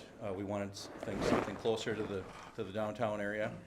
I'd also want to respond to Ms. Kendrick's letter, and I think it's just worth noting. However you vote tonight, I would say that if we're going to hold up any new progress because somebody's workforce challenges are stretched, then every time a restaurant, because that's who we compete with, every time a retail, that's who we compete with for workforce, we're going to have those same issues. So I hope that that doesn't factor in, because frankly, we still have to progress. We still have to evolve, and we have to evolve the level of senior living that people expect. So with all due respect to the letter, I don't think that's should be on the table tonight. So thank you. Thank you. Further comments? I have a question for John. Okay. John, Oh, sorry. we both said that this has not been a project that you've just started looking at. You've been looking at Detroit Lakes for quite a while. Right. I am aware that there are shortages for senior housing. Yeah. I know I talked to one of the facilities in town, and they've got a waiting line of 50 or 60 Yeah. people waiting to get in. And so there is definitely a need. There have to be other areas that you've looked at. We've looked at probably at least 8 to 10. We've spent literally days. It's a very challenged area between railroad tracks and wetlands and everything else you'd expect. I think the other important note that I'd make is we don't want something that places older adults at the edge of town out in a cornfield. We want to be part of the action. So all the things that everybody is protecting is something we want as well. So I hope nobody's put out by that, but that is what attracted us to the site. It really is part of a neighborhood, and that's what we want for our residents. I also just want to approach this. I heard the big bad evil corporate America. I just need everybody to know we're a 501c3. I have 13 volunteer board of directors, and so it's a big difference between Eventide and even a for-profit. That many for-profits are doing this, and I get that there's confusion about what's in it. We are constantly reinvesting any net margin back into our people and our places. So just want to make sure I jumped on that question as well. But yeah, thank you, Nancy. The need is great, and we're trying to meet it. So, I mean, if we're in favor that we need more senior housing, it seems to me that we're obvious that we don't like this site. Are you going to continue to look for another site if this does not pass? I've learned never to say never, but I can't tell you that we found anything even close to this site in terms of what would be compelling to the folks that we're trying to serve. I just can't think that a successful business like you doesn't want to go to Plan B or C. So I would encourage you to think about that too. Yes, sir. What about smaller, like what downsizing? What has that been, I mean, why the number you hit? The mix is there's a calculation. I might turn it over to our developers to go further in the details, but it is kind of a mix that's widely accepted throughout the nation in terms of having that less care-related piece on the front end, the independent living, and then only having on the backside the things that we need to support that with assisted and memory care services. I might also note that we're a partner in a hospice and home care organization, so with frankly one of our biggest competitors, we partner with them, so that's the kind of organization we are. So we're not looking to overbuild anything. We think, and this is a big project for us, make no mistake.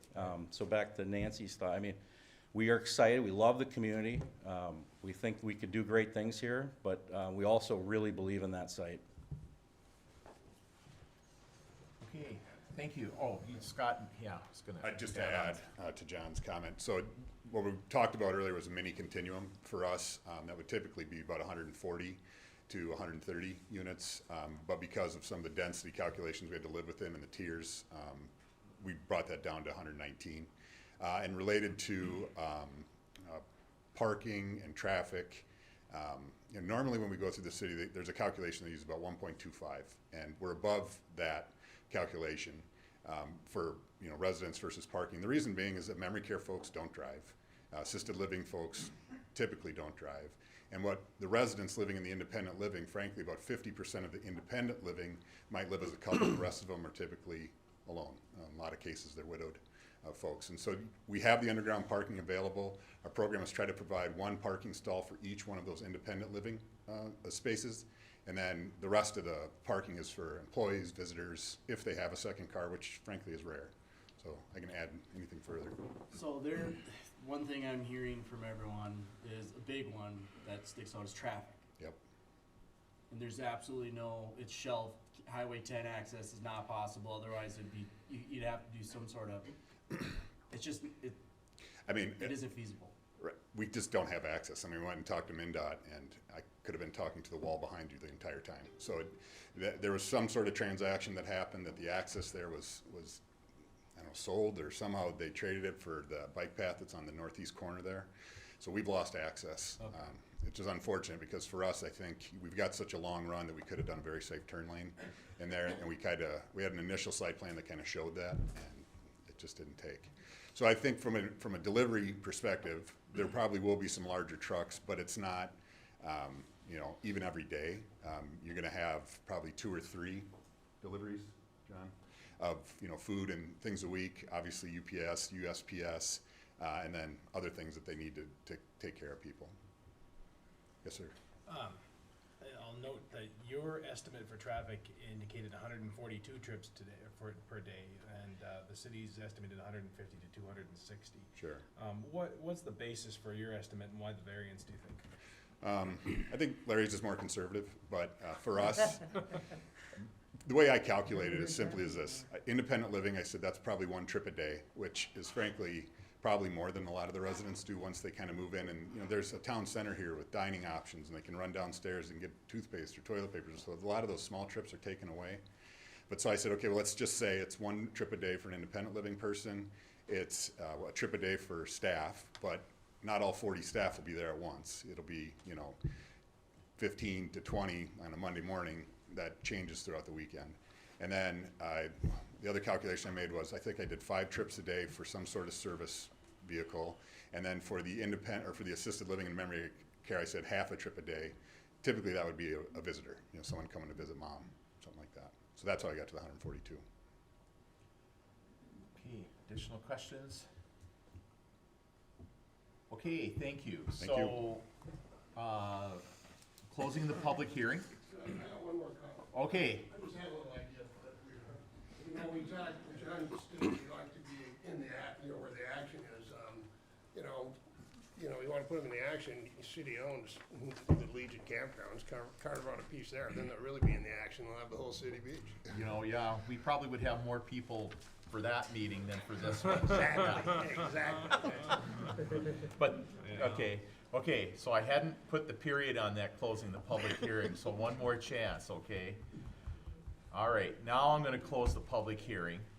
And at this point, we'll be looking for a motion, and before we get into that, at that point, there will be discussion, if any is left, between the commissioners, and we may have a question or two, but we won't be taking comments from the audience anymore at this point. So I close the hearing. I'm looking for a motion on, we have to make 2 motions on this. The first Start one. with the rezoning?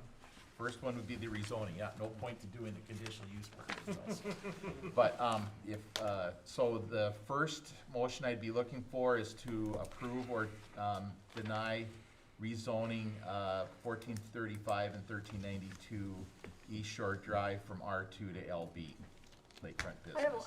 a question first. I think we better Okay. get a motion on the Okay. table, so. Thanks, Nancy. Yeah. One way or the other. I'll make a motion To approve? to deny. To deny. So we've got a motion on the table to deny the rezoning, I'll second that. and there's a second on that. Now we can have discussion. So, Yeah, Larry, I just have a really hard time with the zoning to lakefront business. I just don't consider a senior building to be a lakefront business. It's not. Is there any, was there any other? It used to be called residential lakefront business because the residential part is still a big element in that district. So that's why it was chosen. And I think if they were trying to change to a multifamily, and we haven't approved that, even the comprehensive plan, we had a piece of property north of town, we tried to get 24 units in there in the neighborhood. In the comprehensive plan, we had high density, and the neighborhood stood up and said no. Well, and the content to get to being a lakeshore is a substandard lot. It's minute, and. It is substandard, but it is potentially buildable because it's an existing lot of record. Thank you. And I'm also concerned about the precedent. Someone brought it Actually, up. What does it say? I'd like to address that one particular. Precedent exists where we allow precedent to exist, and it's the reason that a conditional use permit process exists. Because every conditional use, every need is unique. We have ordinances, we have standards, there are state regulations, there's all kinds of things that apply, but every single one is unique. And that's why we have this process, is to address each one and see what the need is and why we would allow or not allow it in that particular case. And so the only precedent that exists is the precedent we allow to exist. So for the sake of discussion, we might establish a precedent for other senior living complexes, but that passing this doesn't necessarily apply to any multifamily building around the lake, so. Yep. Further discussion. What about traffic, Larry? You know, this has been a big one, right? And there seems to be a lot of dispute about how much traffic, you know, ranging from, well, pretty much every comment that was stated here. What about like, other facilities that exist in Detroit Lakes? How have those other facilities impacted traffic in that area? In that particular area, I think every time you build a house, you're adding more trips per day on any. Well, I'm thinking more like a single-family home generates 10 or more trips per day. I'm thinking more like senior living facilities, other apartments, you know, things like that. So how about the apartment building across from Sanford? Has that impacted that traffic drastically? I have not heard any issues or complaints about any traffic changes, because Washington Avenue probably had a pretty significant amount of traffic already, and the addition of those units didn't. What about traffic in and out of the Ecumen facility as an example? Again, I have not had any complaints about traffic on Madison Avenue when they added the apartments or the townhomes on North Shore Drive. I guess to me, more than the traffic, it's the safety of walking through there. You know, is there a way to get a sidewalk on that side of the road so that foot traffic isn't walking around cars that are parked? I guess at the end of the day, listening to everything that's been said, I find myself really torn, because I see both sides, right? I see that we have a need. This is for somebody who's retiring, what a great part of the community to be in. I think about my parents who are in their 70s and they're going to retire. Do I want them to be, you know, somewhere on the outskirts of town, maybe someplace that isn't super nice? Do I want them to go to Fargo? They've talked about that. No, I'd love for them to be right here. So I see that side of it, but I also see the challenges, right, that all of you have expressed today. And I think, you know, that's something we can't ignore either. There is the comprehensive plan, there's the rezoning, there's all those questions that come with it. The right path forward is hard. So what is an acceptable, this is a rhetorical question, I suppose, but what is an acceptable path forward? Where can it go? How do we solve this problem? What is both acceptable and desirable for senior living? I'm gonna just add in here, you know, this development is a good transition between Highway 10 and the lake and the rest of the neighborhood. I mean, we could deny this, we could hope that R2 comes in here, we could keep it zoned that, but 10 years down the road, different people come in here, and all of a sudden they're asking it to be lakefront business, and you could end up with lots of things in there that would be less amenable than this. I think a senior living development, again, is a pretty good neighbor to have, even though it has a lot of similarities to an apartment, but they're doing a nice job with trying to, I mean, they're gonna keep all the runoff right on the property, either with cisterns or some little pools I see in here. I think the traffic isn't going to be an issue. Having observed Pelican Landing in my own neighborhood, we just don't see much traffic coming in out of that area. I've got a trailer park behind me, which would be anathema to most people, and again, hardly notice that it's there. So You know, this, I just think, looking long-term down the road, this will, actually be a good mitigating, site, in this location where lots of stuff could go in, so. Interestingly, I did read several studies in preparation for this. Most senior living facilities increase property values within a mile of the facility between 0.6 and 6% nationwide. Interesting. Yeah. So, Yeah, that was my one more question, is that was alluded to as far as your property value. Yeah, I went through and And, read I mean, if several there are studies, studies yeah. with, this kind of a thing too, I mean, let's be honest, the homes that are in this area are not, starter homes. We're talking about $1 million facilities and more, and, I think we'd be remiss if we did anything to decrease the value of the homes that are already built there. And so, I don't know if there are studies that you can bring statistics to that, but I do have a concern about that for the neighborhood. Apparently there are, as I mean, Sean mentioned. and I will say, I don't always agree with the appraised value of my home. So, I'm What just kind gonna. of member is Eventide gonna be in the community? That's the other question I would have to think about is, are they gonna be active as a business? Are they gonna support local community? Or is it gonna be the people that live there and just them? Well, I would think they are well-known in this area, of course they're gonna support the Yeah. town, but is there a better location? Remember, we were voting on zoning change. Zoning Yeah. change, yep, Yeah. right now. Well, that's the start of what's coming. Right. So, Yep. this is the hiccup to get to the next level. Yep. And we don't know what the future, once it gets past this, the ball's rolling. Yeah. So that would be my only, Well, I agree with John, if we don't build it, they're gonna fall behind. right, But, this piece of land is better suited for single and two-family homes. In my opinion. Yep. Anybody else wanna say anything at this point? Otherwise, I'm gonna ask for a vote, and it looks like I'm gonna have to take a poll instead of a voice vote tonight, so. Okay, hearing no, comment, we'll close discussion and start with Liz, okay, let me clarify though first. So the motion was to deny the rezoning. Okay, so if you want it rezoned, you have to vote no on it. If you want to deny the rezoning, you vote yes.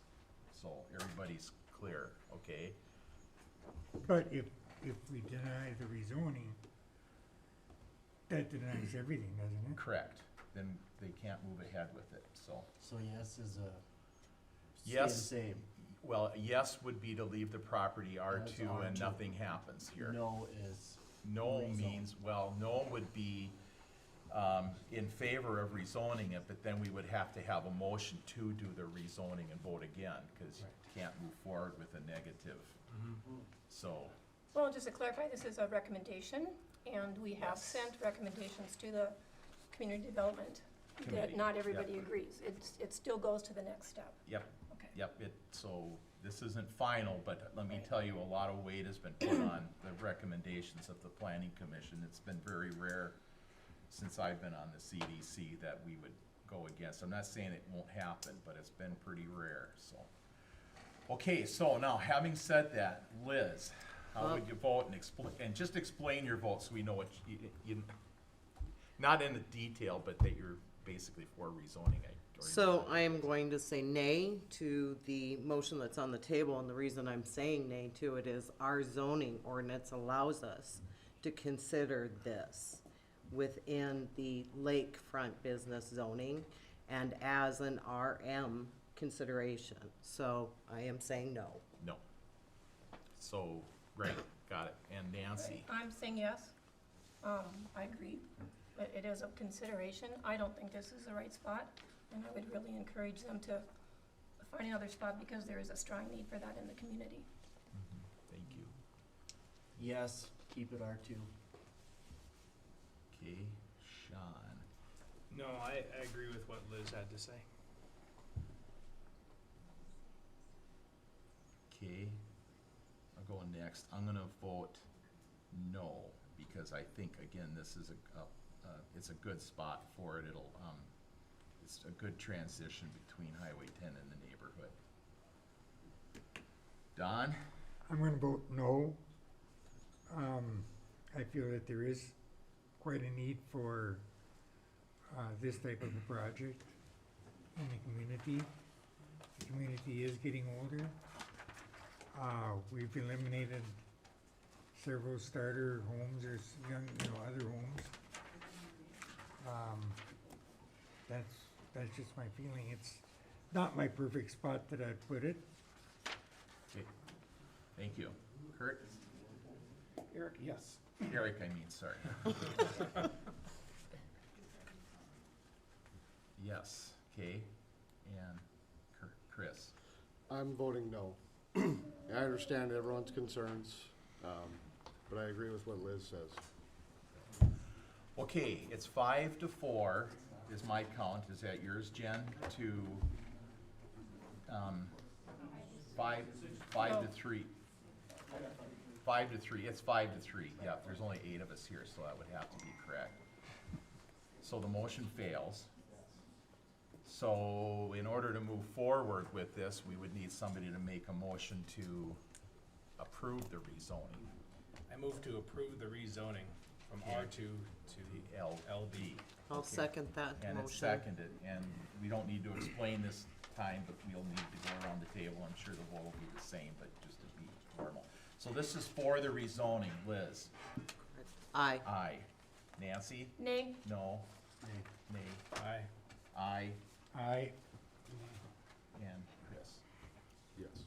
So, motion passes 5 to 3 for the rezoning.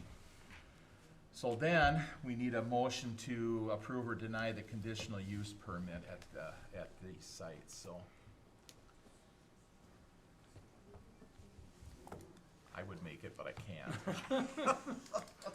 Sorry. A motion to approve or deny. So the to clarify, and that's as is. We could add conditions during the Conditions. discussion phase. Okay. Okay, there's 18 conditions right now, so if we need to add or take any away, then we would do that during the discussion phase, and then it would amend the motion also. Okay? So, again, or I suppose we could let the thing die for lack of a motion, but kind of in an odd spot. I'm just rereading the 18. Yeah. Okay? I didn't have the 18 in mind. I Nope, didn't there were either. only 17, but There were Larry had 17. Can we ask another Larry one. to just review those Sure. again? Sure. Okay. The staff recommended the following conditions. 1, all programs meet regulations and standards set by all appropriate governing boards and agencies, state, federal, county, etc. 2, all requirements of the state fire marshal, local and state health authorities are complied with. 3, all requirements of the zoning ordinance and building code are complied with. 4, parking areas containing 5 or more spaces are screened and landscaped from abutting and surrounding residential uses in compliance with Section 3, Subdivision 5 of the zoning ordinance. 5, the grades and topography of the site shall not restrict use of yards and open space. 6, the applicant can demonstrate the need for such a use based on existing concentration of similar uses within the neighborhood and/or community. 7, the proposed facility is compatible with the character of the surrounding neighborhood.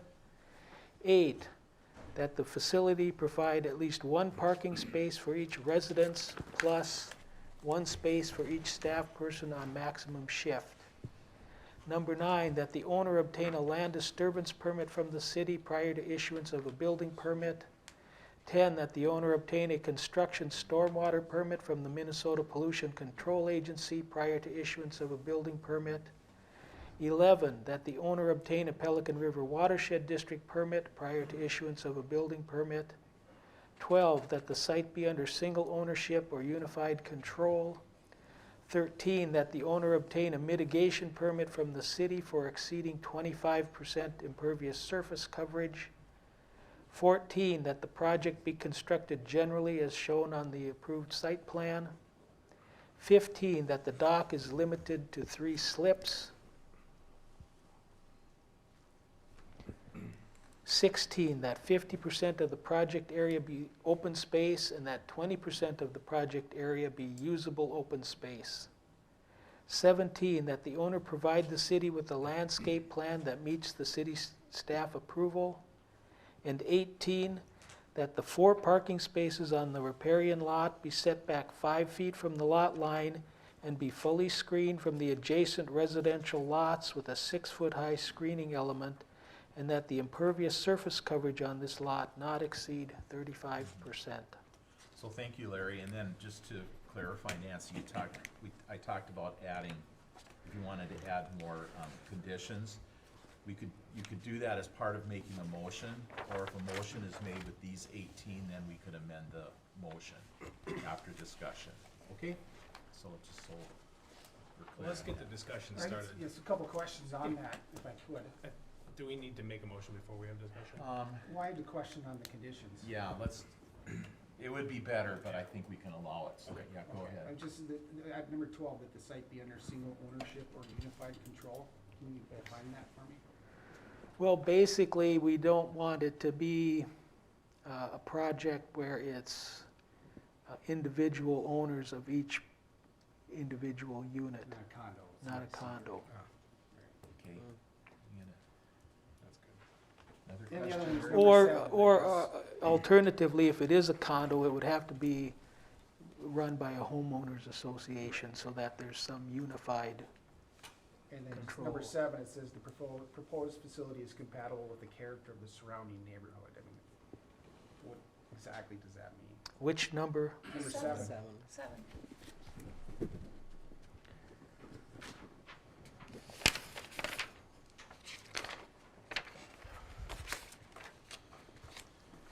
Okay, for some reason I've lost number 7, okay. And does that mean it's supposed to look Um, like the homes in the neighborhood? It's supposed to be, Curb appeal, whatever, yeah. Well, I think that in looking at this proposal, we have determined that it's compatible with the character of the surrounding neighborhood by the fact that they've created the buffer zones. They've tried to put the lower elevation buildings closer to the neighborhood and the higher elevation buildings further away, that they've done what we feel is adequate to meet that condition. Thank you, Larry. thanks. Okay. Now let's get that motion on the table. Yeah, well, in order to facilitate discussion, I move to approve the conditional use permit as written, With the 18 with conditions. the 18 conditions. Thank you. Is there a second? I'll second. Don, second. We have a first and a second, so now, further discussion, if there's any left, maybe?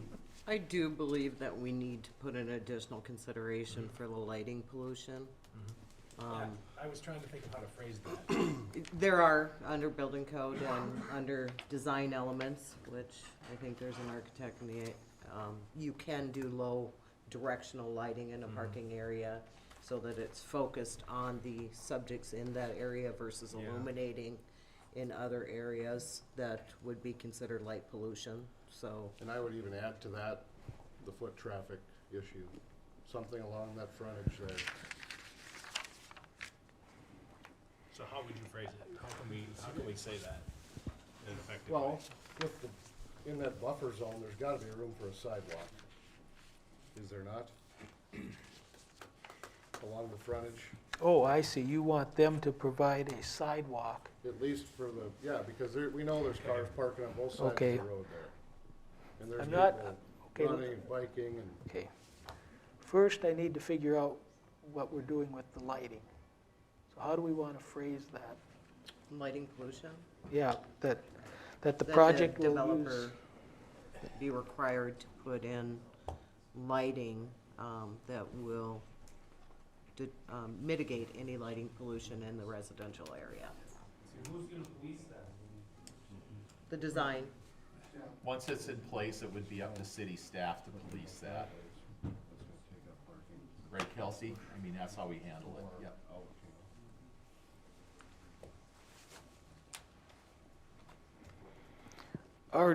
our ordinance does require that the lighting be directed down and that it not shine off. So if somebody has a light on the side of a building, it has to have a shield on it so that you don't see that light glaring and it directs the light down. And the same with parking lots. The problem is that if they get the light poles too high, you still can see some of that light, so you need to get it low enough so that it isn't creating that visual impairment off-site.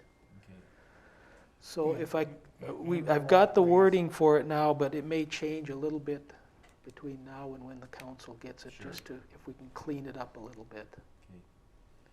And then yours was that you wanted them to have a sidewalk within 30 feet of the right-of-way. How wide do you want this sidewalk to be? Well, it should be wide enough for 4 feet, people who walk 6 and feet? bike. Yeah, maybe, what's the width of the sidewalk across the road down by the lodge, similar to that? That's probably a 10-foot wide Is that trail. that wide? I believe so. I don't know, something adequate to allow people to walk and bike. When you have cars parked up and down that road, and you got 3 drives coming in, it's Yeah. hard to see people coming in and out. So what would you think the sidewalk would be going, right out here in front of the city hall? 6 foot. 6 foot, would 6 Yeah. foot meet? But it's not really a bike traffic. Right.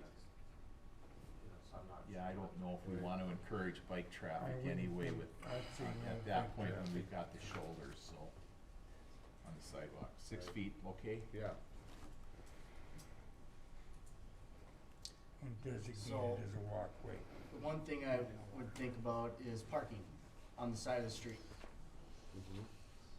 That's why I think this. That's kind of a big one. We can't restrict who can park on a public street. Should just be a no parking zone, I don't think the residents or Fireside would want that. just on, okay. Right? I If there don't was a think that's sidewalk the going answer. to allow a safer passage You know, either way. Yeah, we, Bike you know, that's going there even today.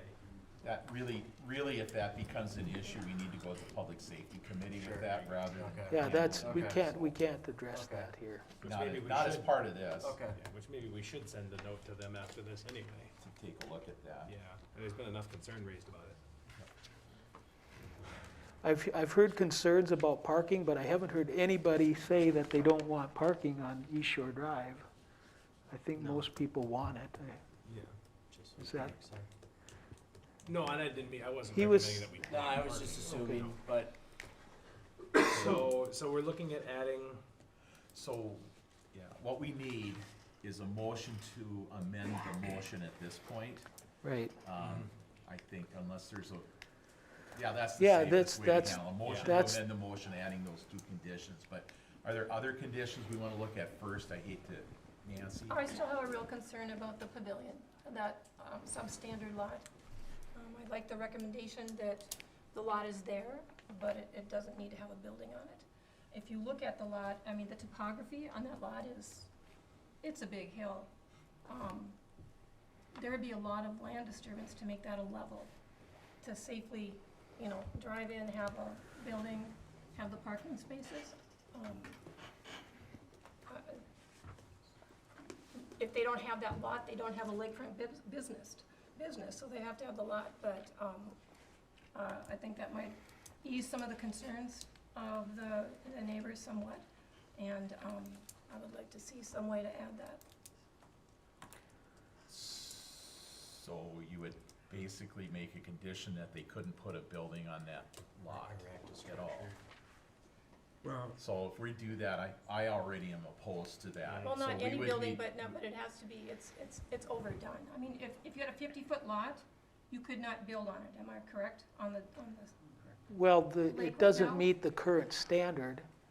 It's an Right. existing lot of record, so potentially somebody could get a building permit and build on it if they can meet all of the setback requirements. Yeah, so I I don't like to, if we've got a standard, why looking for an exception to change it? If we've set it, there's a reason.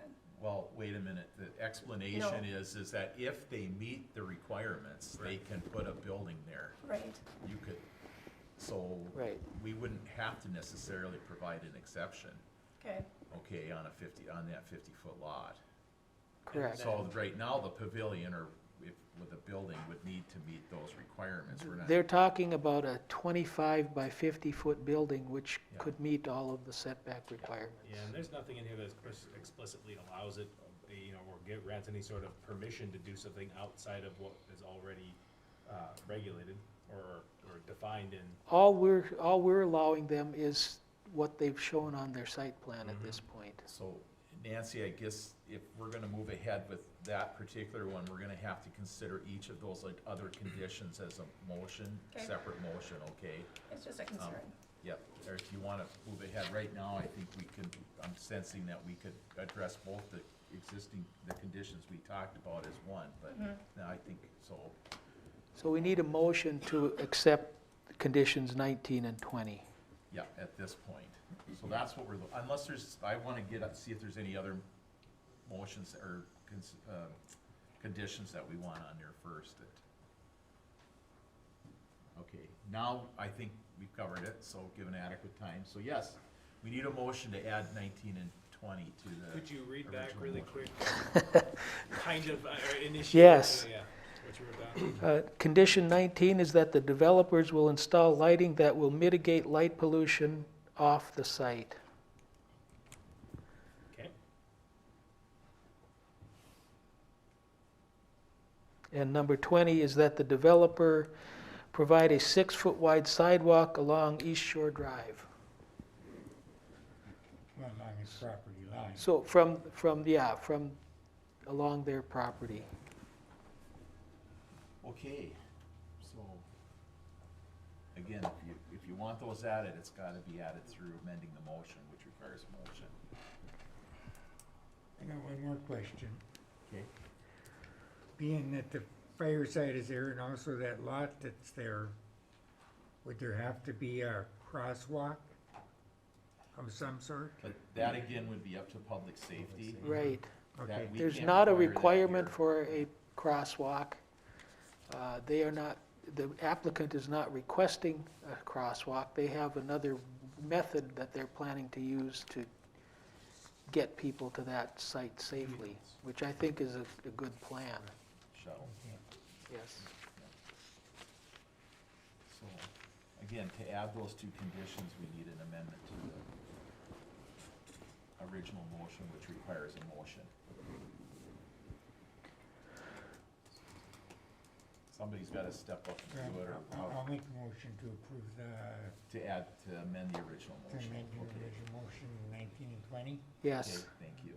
And second? I'll second that. Second, okay, good. So now we can only discuss the amendment to the motion, not the motion itself. So, further discussion on that, on those two on that amendment? No? I think Okay. those are good adds. Okay, yep, I agree. So, all right, I'm gonna call the question. All in favor of amending the motion by adding conditions 19 and 20 signify by saying aye. Aye. Opposed? Nay. Okay, it passes 7-1. I think my math is right this time, so. Okay, so now, come back to the original motion. Charlie, tell me I'm doing this right. You're doing it right. I haven't had to do this much in a long time, so, all right, come back to the original motion. The original motion is to approve the condition, or the motion is now to approve the conditional use permit with 20 conditions. Further discussion on that motion? Okay, hearing none, I'm gonna call for a voice vote on that. All in favor of approving the conditional use permit signify by saying aye. Aye. Opposed? Nay. So are we clear enough on the count, or should I? Jen? I'm not sure who was just opposed, Nancy and All right, very good. And Eric. Thank you. All right, very good. Okay, with that, I am closing the public hearing on the request from Eventide on rezoning and the conditional use permit. And I'll let the room clear, and then we'll move on to our second item of the night. Okay, we're gonna take a short 5-minute Thank break. you. I'll take water.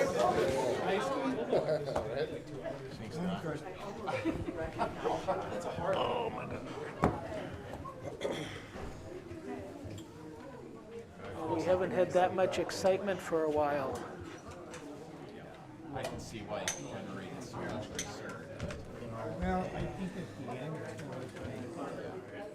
Well, the we're, initial, yeah, I think if it were anything else but a, I'll take one of those too. Yep, yep.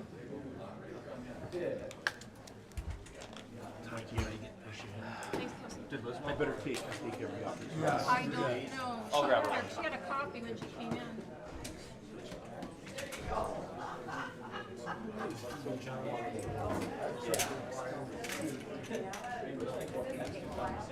What? I don't think so, because they're requesting it to be tabled, so.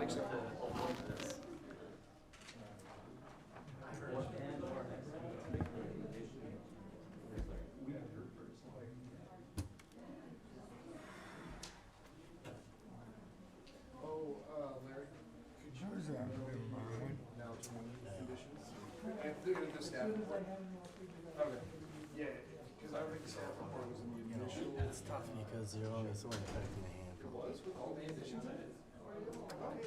You know, On that. I think it's a big mistake not to have access from Highway 10. I think so. I think you gotta have a way to go in on both sides. There's no way that they can. I mean, you can have, there's the end that's farther east is not a big, it's level enough that you know, my feeling is that it could end up to be worse. well, You know, it's a something direct else. access off of a Worse. 4-lane road, you're at the 65 mile speed limit at that point. You know, I mean, having access there, but Yeah. for safety, for things to be able to get in and out on both sides of a I'm property that's talking- that large, I'm talking what could be put there. And it could be worse. I mean, there are turn lanes along there. There's a turn lane at Oxcart. There's a turn lane at South Shore. Yeah, I don't understand why what's the matter with Transportation. You have to be, I mean, how do you access, JS, how do you access, it must have a turn lane to get into there. TNS has a turn lane, yep. TNS has a turn lane. Well, any of those lots they cleared out there, there's an access on the Highway 10. Across the highway. and Third it's- child? So, Is that what they do? That's just I mean, I think pressure could be put on the DOT personally. Yeah, I think pressure could be put on the DOT. And not the big semis and the big trucks or the delivery trucks. part of the reason is that we're not, I think the big thing is traffic. Well, thank you for getting us going. I was gonna tough it out, but you never know. I know. No, They're gonna be. That should not still be. And so it's not only. Okay, thank Are not you. good at driving. Don't pay attention. Thank you. This is gonna be a long thing. My feeling on it, you know,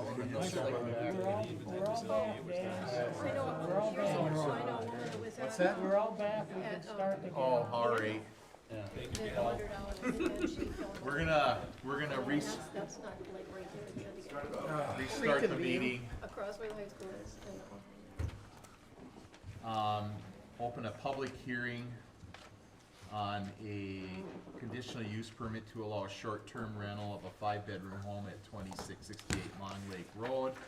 Larry, Yes, this is a request by Matt Johnson. You did receive a letter from an attorney with about 90 pages of attachments. And Matt Johnson has requested that we table action on this item so he has a chance to respond to those issues that were raised in the letter. Also, Todd Weber intended to be at this meeting to oppose this request. and he was not able to be here because he had a family emergency. So he just wanted you to be aware that he did intend to be here. Okay, anybody interested in making a motion to table this? I'll make a motion to table. Okay, If I may, since I sat through 2 hours of that first motion, that first matter, just want to let the record be shown. I'm Jeff Gunkelman, attorney at Kennelly Business Law. I represent the Wanner family, neighbors to the east, that submitted the 99-page objection or request to object to this. Just want to let the record be known that we were here, we were present tonight. Next time, if there's a debated one before us, please put us first. well, I think, So, since it's not being heard this month, we can certainly, but. no, I'm just teasing, but I just wanted to let you guys know, we showed up, we made the effort to be here, so. And I Thank thank you. you, I appreciate Yes. that, and I will tell you, I seriously considered moving you up on the agenda, but it looked like this was going to be a long debate Yep. too, so. Yeah, no, I appreciate it, so just wanted to make sure that everyone knew that we were here. Thank you so. for introducing Yeah, yourself. thank you. Okay, and we have another, I'm Jody Johnson, Matt Johnson's wife. And we apologize, we got the notice emailed to us on Tuesday, and when we opened it, it was Wednesday. We were down in Rochester for appointments, where my husband is still down there, so that's why he couldn't make it. It's not like he's on any vacation or anything, so I just wanted to let you guys know that. yep, thank you, and so what I'm going, thank you. Yep. So I'm actually going to, any other comments first of all, I guess? Okay, then I'm gonna actually close the public hearing and do this in a more formal manner, although I already get a motion in at least 2 seconds, so. Should we continue the hearing? We should continue the public hearing to a To different the- date, we shouldn't close the public Okay, hearing. thank you. To the November 17th planning I commission. knew you were gonna come in handy yet. It's good to come in at least once. Okay, so we're continuing the public hearing, but first we gotta actually vote on the motion to table, so. Correct. Who seconded that motion? I did. Thank you. Okay, yeah, all right. Discussion on the motion to table. Not hearing none, let's call the question. All in favor of tabling tabling the issue, I guess, and continuing the hearing to the next meeting, signify by saying aye. Aye. Opposed. Okay, that is tabled and continued, so. Yep, till the next Till the planning next commission meeting, right? meeting, and Jen and Larry, let's see if we can put this first on the agenda. Okay. Thank you. We also have a public hearing to give consideration to a conditional use permit to allow a guest cottage at 2131 Memory Lane. So again, that hearing is open. Larry, can you give us a rundown on this? Yes, this is a request by Charles Schaefer to have a guest cottage at 2131 Memory Lane. There's an existing 3-stall garage on the property now. He would actually demolish a portion of that and make it a little bit smaller than what it is and convert it to a guest cottage. His property meets all of the requirements for a conditional use permit to allow this, and I would recommend approval. Thank you. Questions for Larry? And just to Go ahead. confirm, thank you, Mr. Chair. Just to confirm, he is planning on reducing the square footage to the 700. Yes. Okay. The building now is a 1,200 square foot building. He would reduce it to the 700 feet. And if I'm correct in at least the design of it, it looks as if that additional square footage that exists will be converted to a covered patio of some sort? That is correct. Okay, thank you. All right. Is the applicant here? Thank you for waiting. It's like a really cool game of Guess Who. Sam has glasses. All right. Charles Schaefer. Thank you. Yeah, sorry. Okay, go ahead. I don't know what there is to add. I was, my wife and I are very interested in this property. My wife is from this area and played hockey here and says lots of things about Detroit Lakes all the time. We're in Fargo right now, and we're considering this property for purchase. So a little bit weird, like we don't own it yet. And talked to Larry, and he coached me up real good on the ordinances and things, and then read them ourselves. So, 30 by 40 detached garage on this property. I mean, I know you guys have pictures. They decked over the top of it. So it's not like we can just, chop it off very easily and make it 700 square feet. So the question was, can we build a wall inside and have basically one of the garage bays serve as like kind of covered patio and then keep that at 700 square feet to meet with the ordinance? And it sounded like maybe. And my clarification question, I guess, on that too was I talked to Nate with building and stuff about like the possibility of can cottages have garages? Could a cottage have a garage? And it seemed like that wasn't something that had really been No, adjudicated yet. it's limited to 700 square feet. Okay. So if you want a garage, then you'd have a very small living space left. Yeah, okay. So 700 square feet, including garage. I mean, Yeah. obviously it's a weird situation, so that's Right. what I wanted to ask. Okay, thanks. Makes sense. Okay. Questions? So it's an enclosed garage right now? Yes, ma'am. It's a 30 by 40, 3-stall garage with a deck over the top of it. Right. Now. Right. And we, this is the oldest I've been so far. Our parents are aging, and so we had hoped to have like an apartment for our parents to come into maybe one of these days.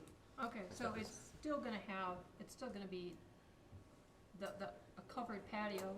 right, the structure's not changing at The all. structure's not changing at all. That is correct. You're just adding a wall inside and putting a living quarters on. In basically 2 out of 3. 2/3 or something. Yeah, exactly. Larry, do you want to put the picture up? So Oh, sorry. that's okay. I'm aging pretty- too, and quite a lot tonight. It's got a good demonstration of what he's intending to do.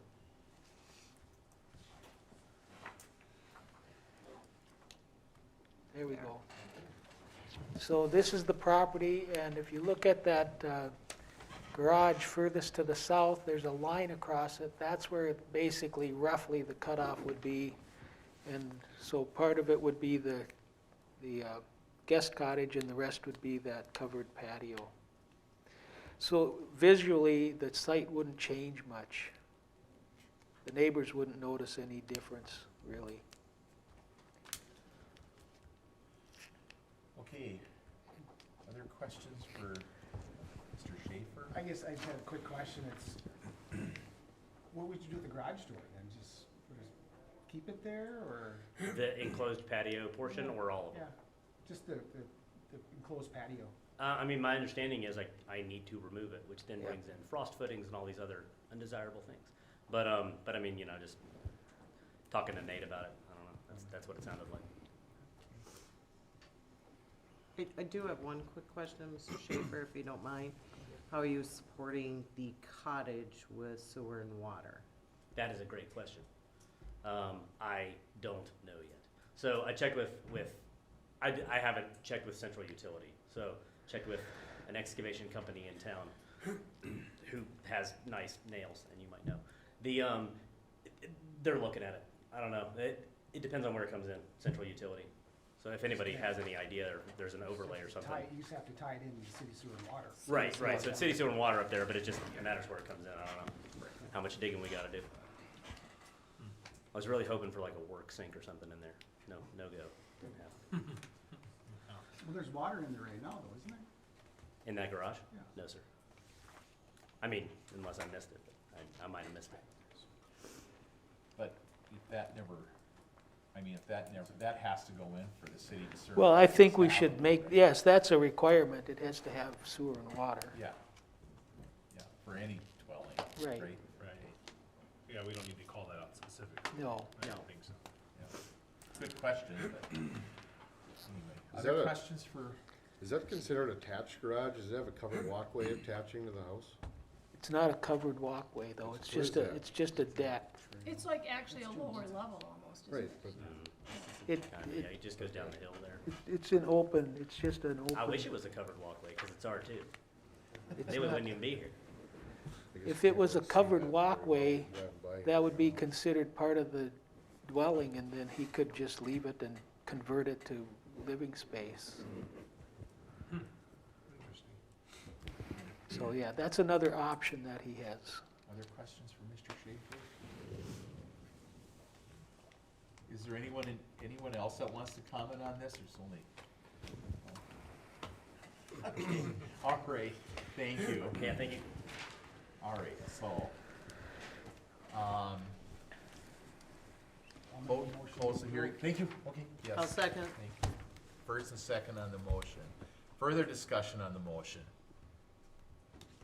All in favor of the motion signify by saying aye. Aye. Opposed? Motion carries unanimously. Okay, moving on to the next item, we have a public hearing to considering amending the zoning ordinance to allow industrial uses as conditional use in selected environmental Lake Shoreland districts. So Larry. This is something that we have already done. Yeah, We did this okay. once, and we sent it to the DNR to get feedback. They took a significant amount of time to give us that feedback.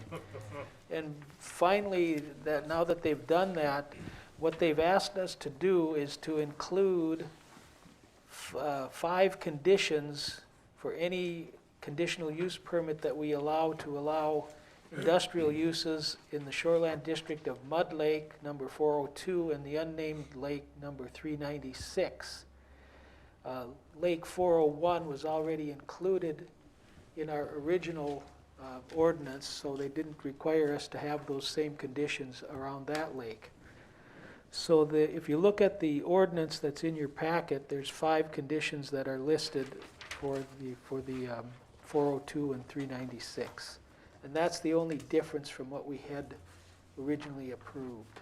So without these conditions, the DNR isn't going to approve our ordinance change. So with these conditions, they will approve it. So I'm recommending that we adopt it with these conditions. And thank you for explaining why we're seeing this again. Yes. I couldn't figure it out, so, yeah. All right, thank you. Any questions for Larry? Mr. Chair? Yes. Larry, do you have any oppositions to the conditions that were set forth? Not concerns? not particularly. I just think it's extra baggage that isn't really necessary, but I'd rather take it and have the ability to make those changes and allow industrial uses in this area, because it's an area that's already got a lot of industrial uses in it. Correct. It's not likely to be residential use or any other kind of use, and so we need to have the ability to do this. Okay. Thank you. thanks. All right, other questions? I don't think there's anybody in the audience here on this, but, okay. All right. So we will close the hearing. I'm looking for a motion. I would move to accept Okay, move to approve or accept. amending the zoning ordinance. I would Okay. second that. And a second, further discussion. All in favor of the motion signify by saying aye. Aye. Aye. Opposed? Okay, item D is complete. Item E, the next public hearing is to give consideration to amending the zoning ordinance to eliminate short-term rentals as a conditional use in residential districts. But Larry, This is something that we would want to wait to do until we determine if we're going to actually approve the licensing requirements. So we gotta handle item 4B first then.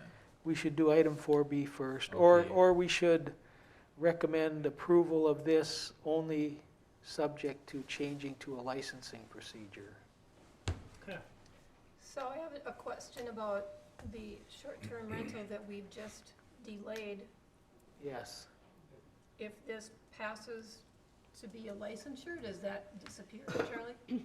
They have applied under the existing ordinance, and so they're applying for the conditional use permit, and we took the application in, so this would still be live as far as they're concerned. It would still apply to the conditional use It would still permit. apply even if we approved, because they applied on the other. If they were to withdraw their request, then, and we change the ordinance, then potentially it could be taken care of in the future under a license. But they would have to withdraw their request. Okay, You know, thank you. can I just continue this hearing until after we looked at item 4B? Yes, certainly. I think that would be easier. Okay, so we're just gonna put this on hold. We'll come back to it tonight, but item 4B is adopting City Code 616 requiring the licensing of short-term rentals. So, Larry. Okay.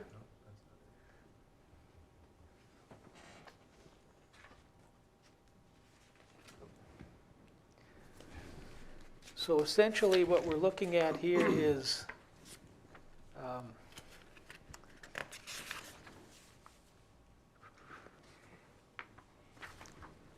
getting there. We got another one in between, so. Basically, I took our existing ordinance and added some of the, or put in all of the provisions that we have in our existing ordinance, plus added some additional provisions and changed it to a licensing requirement. So basically, we have the objectives listed, the definitions, and we say that a license is required. And then we list a significant amount of information that they need to provide in order to get a license. They need to give us the name and address of the property that they want to license. We need the address and parcel information of the subject property. We need a legal description of the property. We need the name of any property manager that's going to be used if the owner isn't going to be managing the property themselves, or if they aren't, if they are out of town, they have to have somebody that's within 30 miles of this location. We need to know the number of bedrooms and sleeping areas on the property. We need building plans that are clearly dimensioned and scaled to show what the bedrooms are. We need a site plan. We need the type of short-term rental. We have 3 types. A hosted short-term rental, which means that the people are living there and they're just renting out a room. An unhosted rental where it's their home, but they're down south or whatever, and so they're renting it out as a short-term rental while they're gone.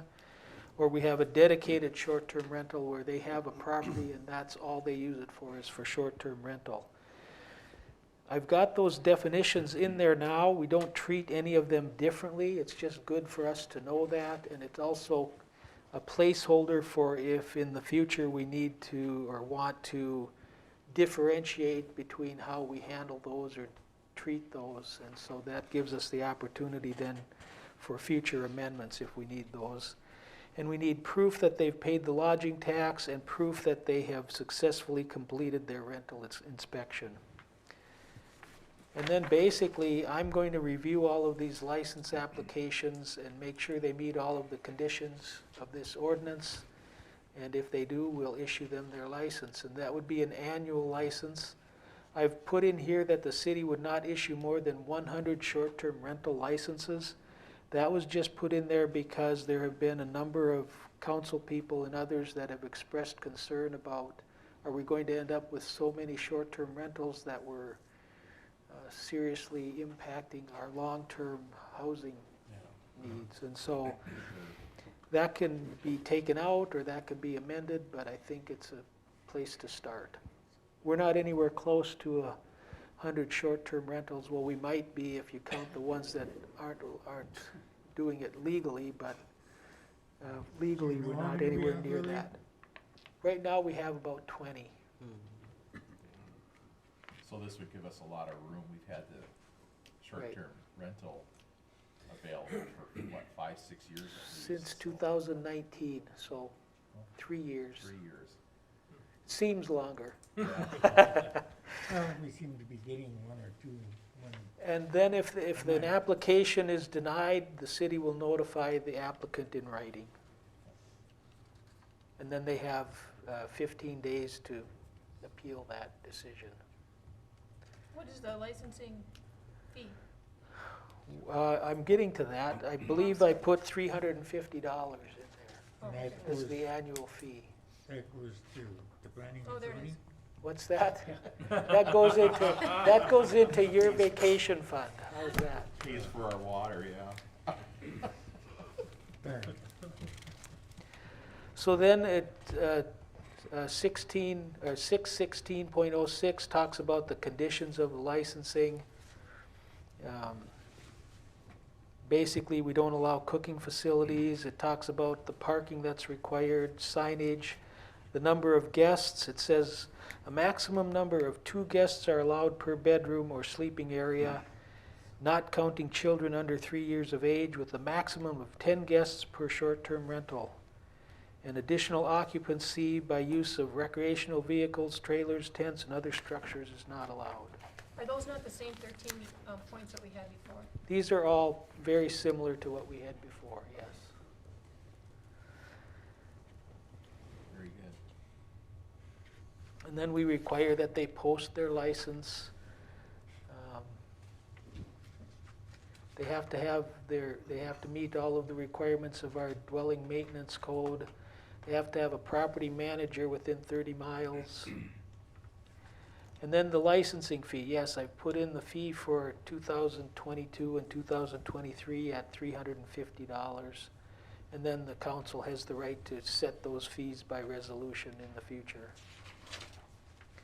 And the fees are not prorated, so if somebody comes in and wants to start at the end of the year, they get to pay the whole $350. You're gonna get a rush in about February. Well, quite likely.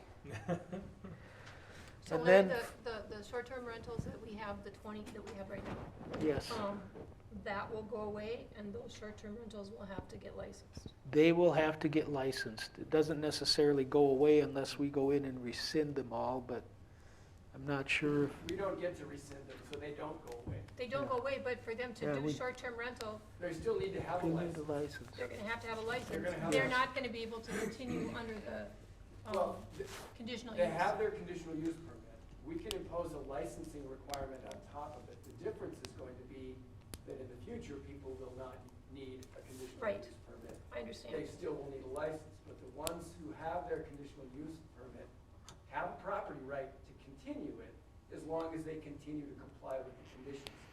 So you would not be able to impose more conditions than are in those conditional use permits on the ones that were issued as conditional use permits. That's what I wanted to know. You are correct in that. Larry, my question on this is 2 things. Just to bring up, this is not then limited to any particular residential, commercial. You can get a short-term rental license in any zone. No, I thought I had a restriction here, I but thought you did too, and I can't find it. I see that it says, both residential and commercial is the definition that I saw in Yeah. this proposed licensing. I gotta find that though, now that It's under subdivision 14 zoning. Short-term rentals are allowed in residential and business zoning districts.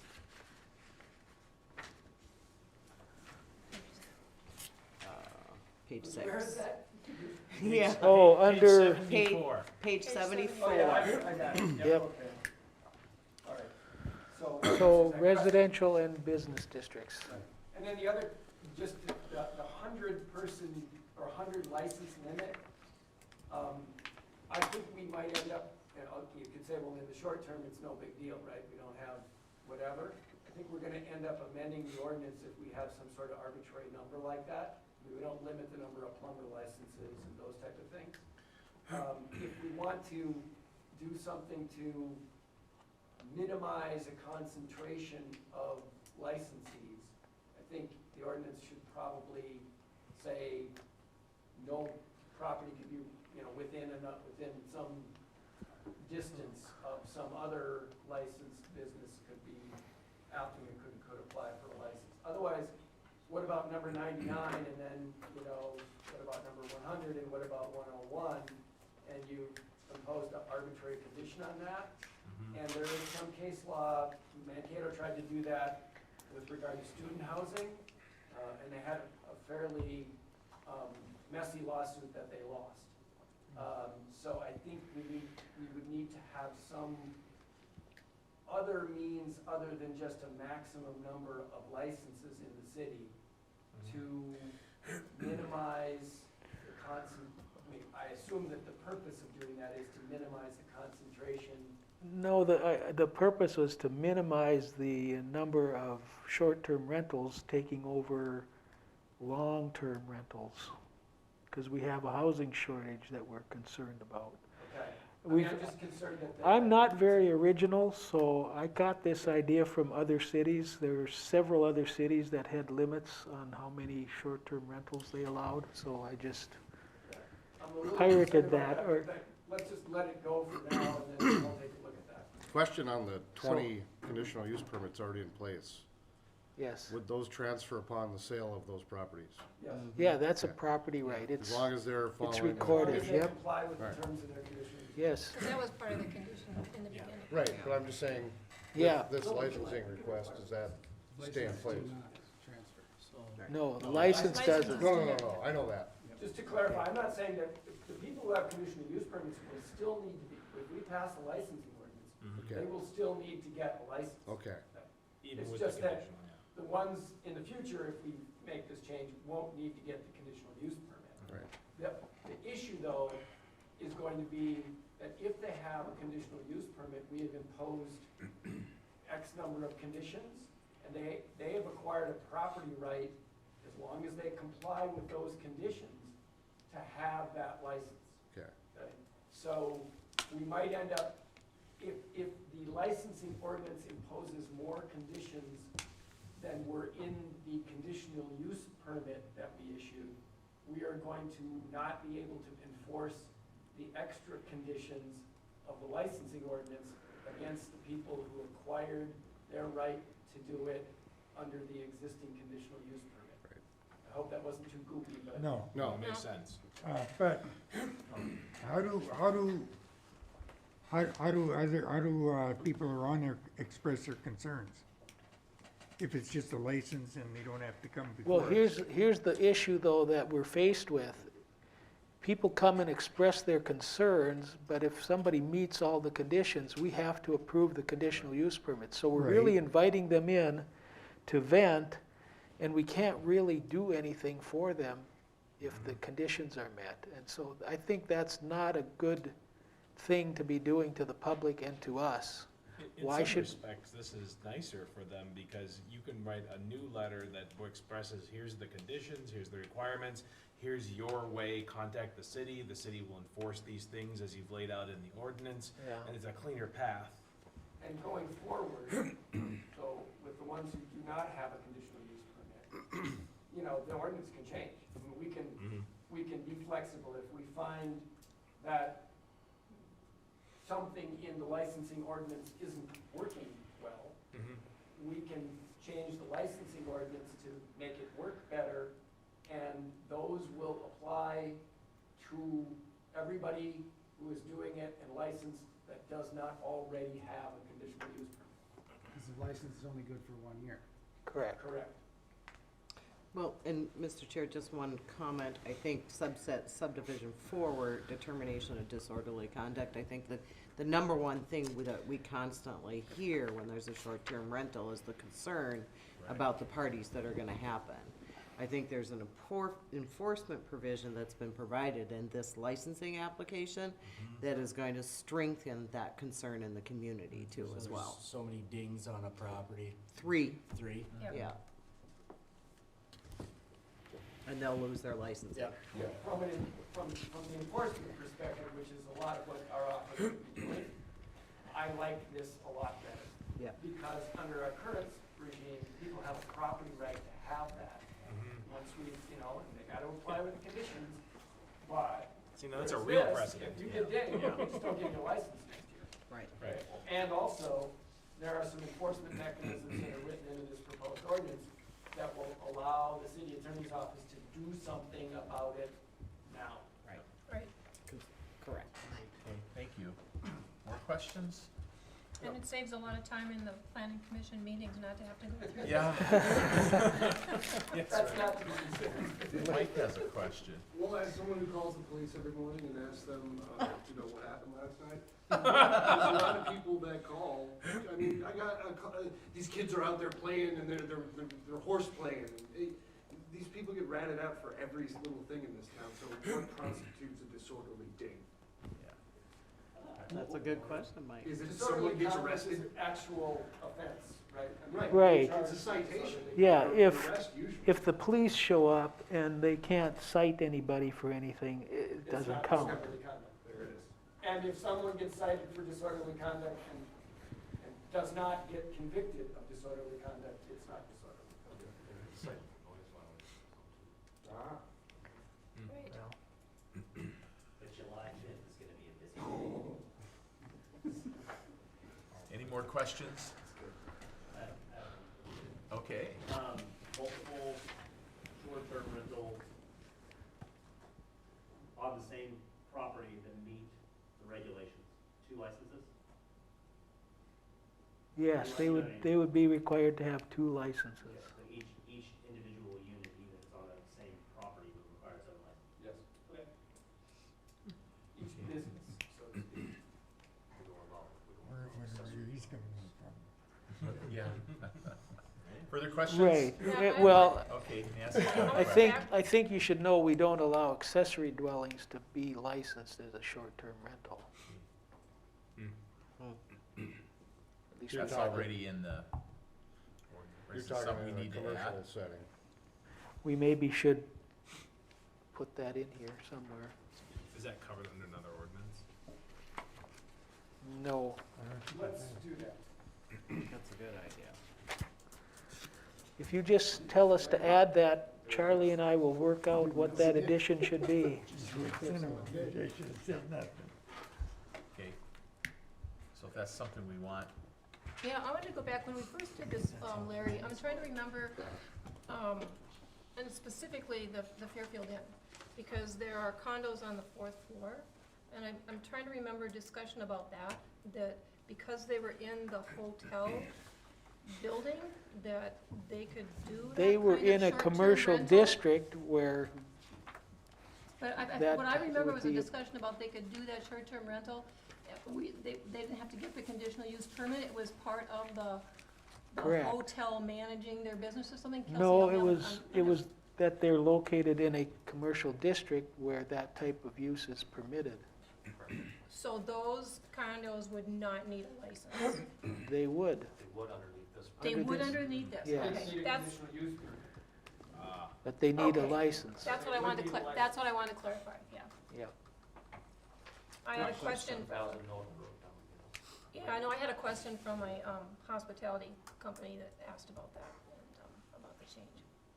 we got a couple more questions One up quick here. question, can you have a short-term rental license and a long-term rental license under the same unit? Sure. A person could rent a house and they could be gone for part of the year and use it as a short-term rental, absolutely. It's one of the conditions of the short-term rentals is you have a rental registration, which allows you to rent beyond 30 days, so. Wasn't there something with the conditional use permit, the 20 that are, that you have to be active, or you can't be inactive for so many months? Yes, we don't, if you discontinue a conditional use, I think it's a year. I thought For it was what, a for year. 12 It was a year. months, yeah. Yeah. Then, couldn't remember. you know, but, you know, again, how do you police that is Yeah. Right, and then you'd have to bring it back to public hearing to remove that, correct? correct. Well, and, yeah, Charlie's right, it is difficult to tell when they've quit. Somebody might not do it for a while, but they might still have it advertised. But couldn't you tell based on them paying their booking and lodging? Sure. tax? Yeah, Sure, you You can. can check, okay, Yeah. but it, you know, administratively, I mean, unless the city hires a lot more staff people to be checking things like Right. that, you know, that's not likely to occur. I mean, the good thing about the license thing is, I mean, we're still gonna have the enforcement issues. But the enforcement is a lot quicker. Yeah. So what, just to clarify, what you were just gonna add was if it's a rental area in an accessory building, as if they have a guest house, Yeah, I think you're not gonna be able, I mean, so that would be like, that would be under that hosted, basically, they live there. And oftentimes hosted is an area of the house. That they actually live there and you can rent, and you can rent a room, Structure though, aren't we? an accessory structure Structure. is how you have to word it. Yes, Okay. that's what I thought we were talking about, which Yeah. is just simply you're not in your guest house. Right. But in your house, potentially a hosted. That's a hosted one, yeah, That would be a hosted. correct, Unless you vacated when they came. right. Okay. So we'll tweak that by adding that additional requirement. If that's what they vote for. So, So they vote for it. I think we're at a point where we should ask for a motion on this and then finish the discussion. Sure. Yeah, I would move to, accept the licensing, however you called it, With the, City code. City Code 616, with the additional condition that's gonna be added about the, accessory buildings, accessory structures. great. Good. Second that. And a second, okay. Are you just yawning, or do you have a? I'm sorry, I have a question about that. The accessory structures, what does that entail? What does that?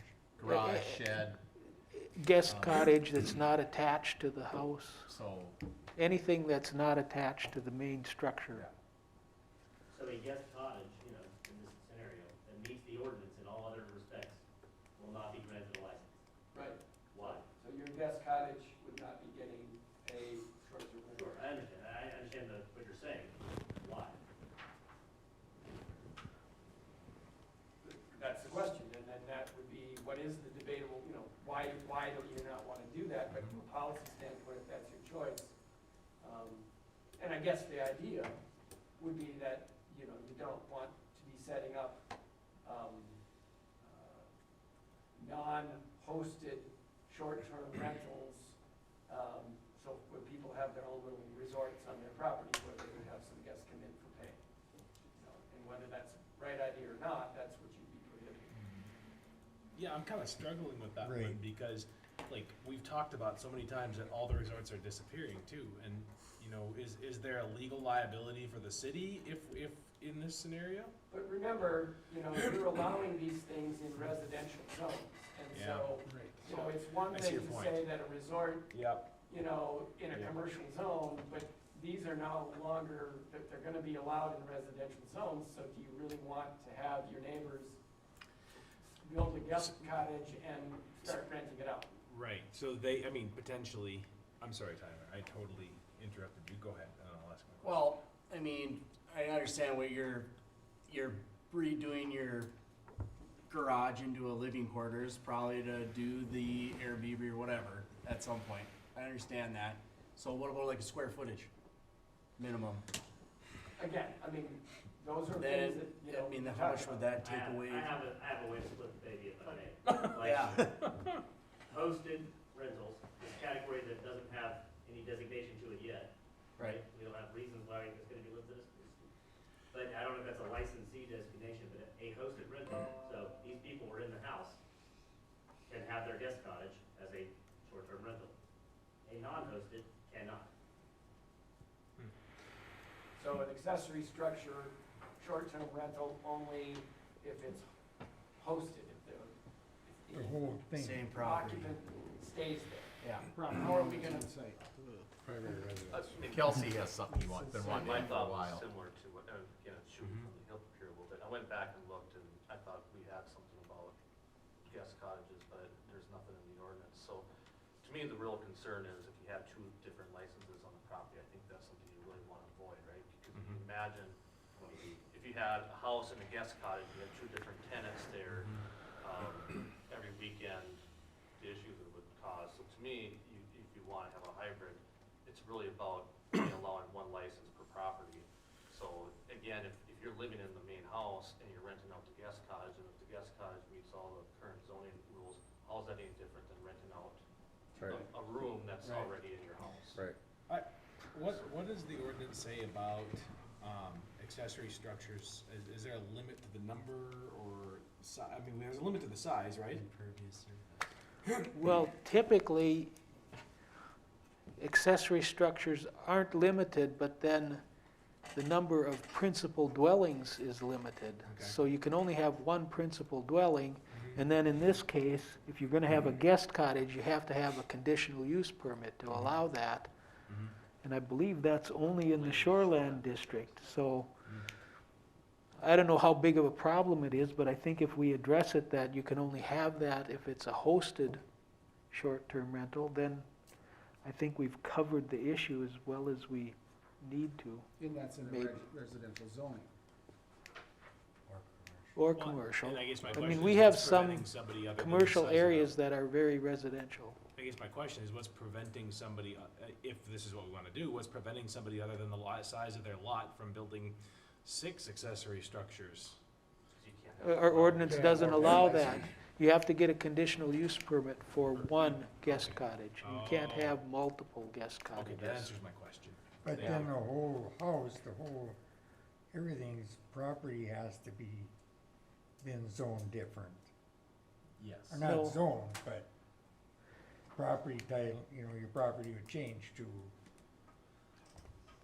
not living in it, not, right? I'm not following your I think question, not. I'm if you were sorry. gonna build multiple dwellings or multiple buildings on a property, you'd have to come in for rezoning, basically. You can't do it in a residential zone, is that what you're talking about, No. Don? No, let's just say that, okay, you got your house, you get a permit, how does the property taxes go? I don't know if that is any relevance. We don't care how it's taxed here. That's not our Well, if you issue. got two places, you Yeah, tax the You whole can't, thing then. you can't have two places on one lot, except in the case of a conditional use permit in the shoreland district to allow a guest So- cottage. One guest cottage, 700 square feet. So the assessor's office is gonna come over and decide What is what- the value of what that the accessory value is building? and how homestead applies, if that's what you're talking about. That's what I'm talking about. But that, Oh, yeah, again, that's that's- something that the owner is gonna have to work out with the assessor, so. I don't know. I like this discussion. I move to amend the original motion to allow the use of accessory structures for only hosted short-term rentals. Okay, I'll second that. and a second, okay, and I'm gonna call the question right away. Who's in favor of amending the original motion according to what Sean just said? All in favor, say aye. Aye. Okay, so the original motion's amended. Any further discussion on the original motion? Who opposes it? What's that? Did you ask if anybody opposed it? Okay, you're right. It sounded like it passed, but I'm looking for. I no, oppose it. Oppose it, all right. Thanks, Don. Sorry about that. Can he change the original, can he amend it, or did the one that made it, since I made it, am I the one that had to amend that? No, you don't have No. to be the one to. No. amend it. Anybody can make a motion to amend a motion. Okay, Yeah. As long as that's why we have to have a separate vote on it. okay. Yeah. But I understand sometimes there's accepting a friendly amendment, and it's different. We haven't been Well, doing he this. states it so well, I would just let him do it anyway, but. All right, so the original motion or the motion that we're really discussing right now is basically whether we want to amend the ordinance according to what Larry just read to us with the addition of hosted, accessory buildings on hosted. Well, I think we were approving it with that amendment. No, Weren't we? no, Oh, we had to okay. amend No, the original I was motion. approving it to be licensing for short term, Yeah, yeah. right, so you moved to approve the ordinance with the addition of the. Well, okay, so here's how it went down. Now, stop, Justin. No, I get to talk now. This is my turn. You're right. So we had a motion on the table, Right. and it had included that you can't do short-term rental and accessory buildings, and it was seconded. Correct. Then, we put a motion It on the, passed. no, it didn't. We never voted We on that. didn't vote. Okay, again, let me finish. We didn't vote on that. Then we had a motion on the table to amend the original motion, which included accessory building, or that you couldn't do accessory buildings to, only allow them in a hosted situation. That motion did pass, and so that amends the original motion, which now says everything Larry had in here originally, and you can only do accessory buildings when they're hosted. Yeah. So that's what we're now So gonna now I vote on. Now you're Now I voting on changed it. the original motion as amended.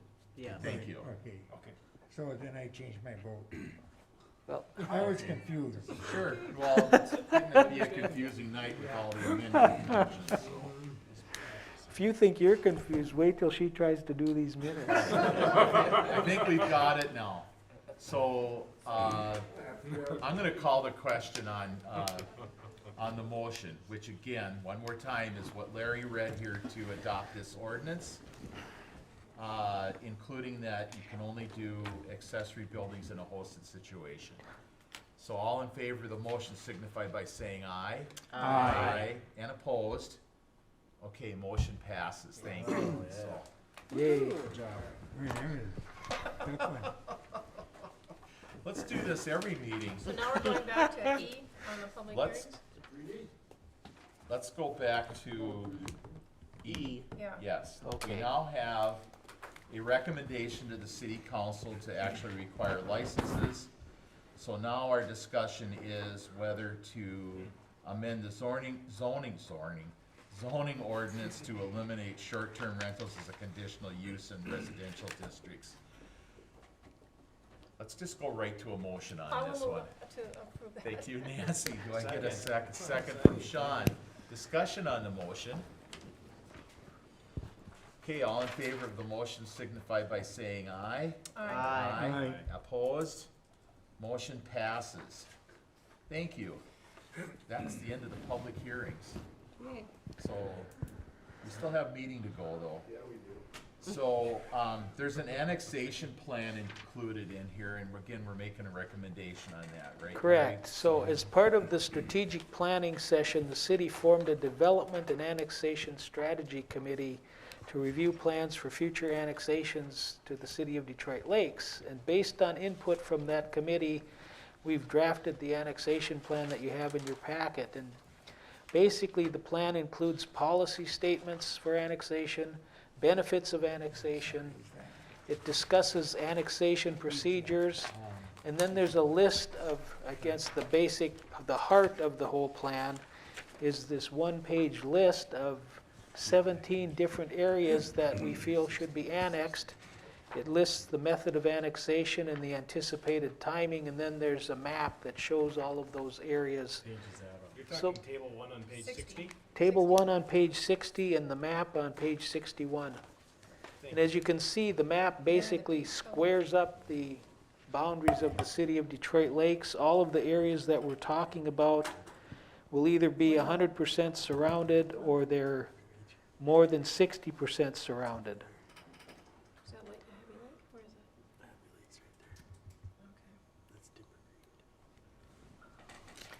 it? And then another interesting part of this plan is Appendix B, which lists the annual annexations since 1990. I was going to say since time began, but 1990. So I think we've been here since time began, Larry. so- I think so. Okay. So, So I would recommend that we recommend to the city council that we adopt the annexation plan.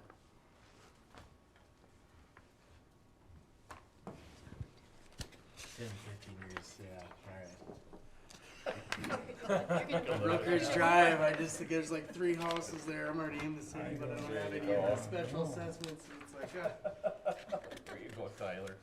There's no Question, picture? what's that? There's no picture of that? Yeah. Yeah, it's so this, letters on this chart here Yeah. relate to the letters up here, so this is the Oh, MAC the different property. colors, right, Yeah. okay. With Yeah, the so the letters. yellow, Oh, I get it. so the list here, these properties are all on yellow on Okay, the yep. map. Yep, I So, follow you. yep. So I'm gonna just start with questions for Larry and let you look at the map for a bit here, but. It's such a Yeah. little spot. Mr. Chair, I do have a question. Yes. Larry, in lieu of, I think it was 2 planning commission meetings ago, we were looking at an annexation application at that time. So I had the opportunity to look at the Minnesota statute, since we didn't necessarily have an annexation process. That probably didn't provide any clarification.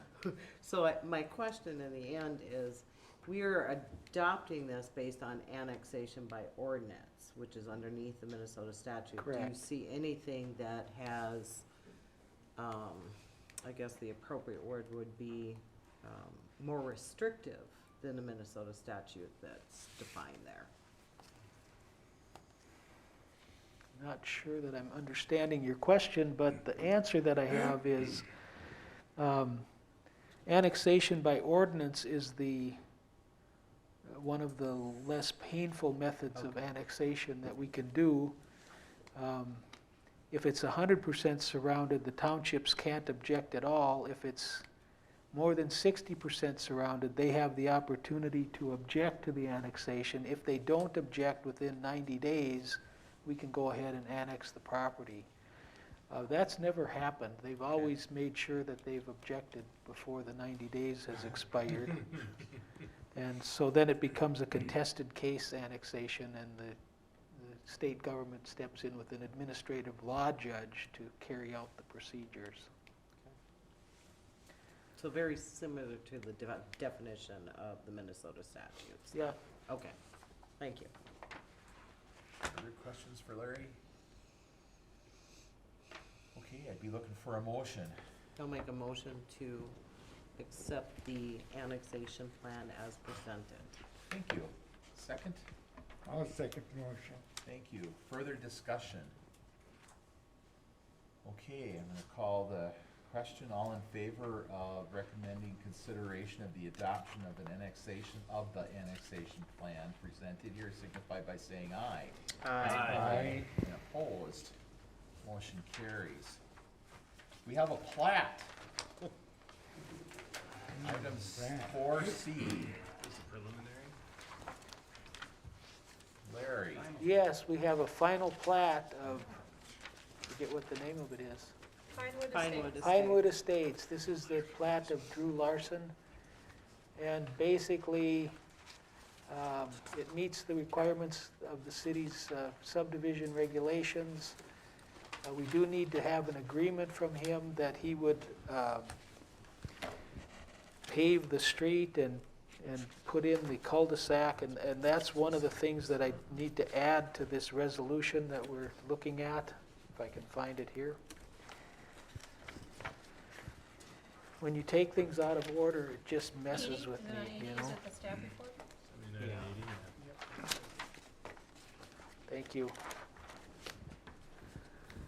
So basically, recommended final plat approval subject to the following conditions: that the owner sign a development agreement prior to the city signing the final plat, that the owner sign a waiver and consent to assessment, that the owner abide by all the city's stormwater regulations, and that the owner pay $1,509 park dedication fee. And then I would like to add item 5, and that is that the owner construct the cul-de-sac at the end of this street according to city plans.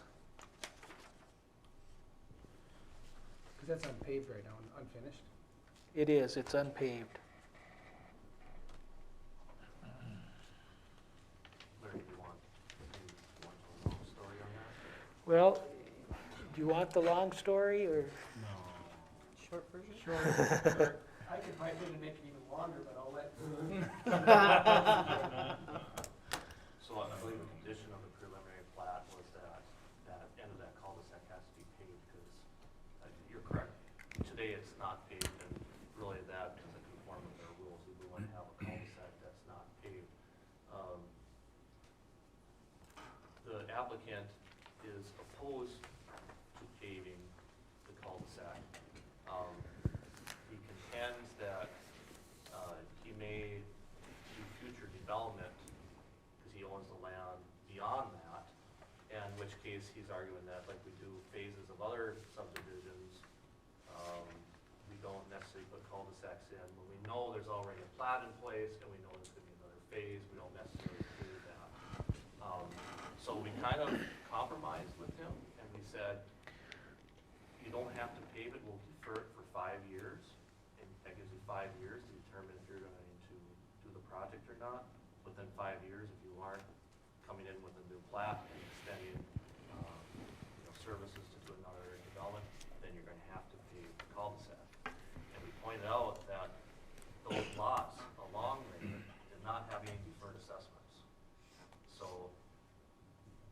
see on that plat, there's no deferred assessment, so the developer has not paid for anything for the existing road or water and sewer infrastructure that's there. So, keep that in mind, and we've not found we're not gonna require curb and gutter in it if he puts in, the asphalt with cul-de-sac. So that's the short version of what there is long story. And essentially, this has been a temporary cul-de-sac for a lot of years already, so it's time that it should be put in decently. It's a long way down to the end of that cul-de-sac now, and I think for emergency vehicles and school buses, it needs to be a real cul-de-sac. Okay, any more questions for Larry? All right, we need a motion to approve or deny.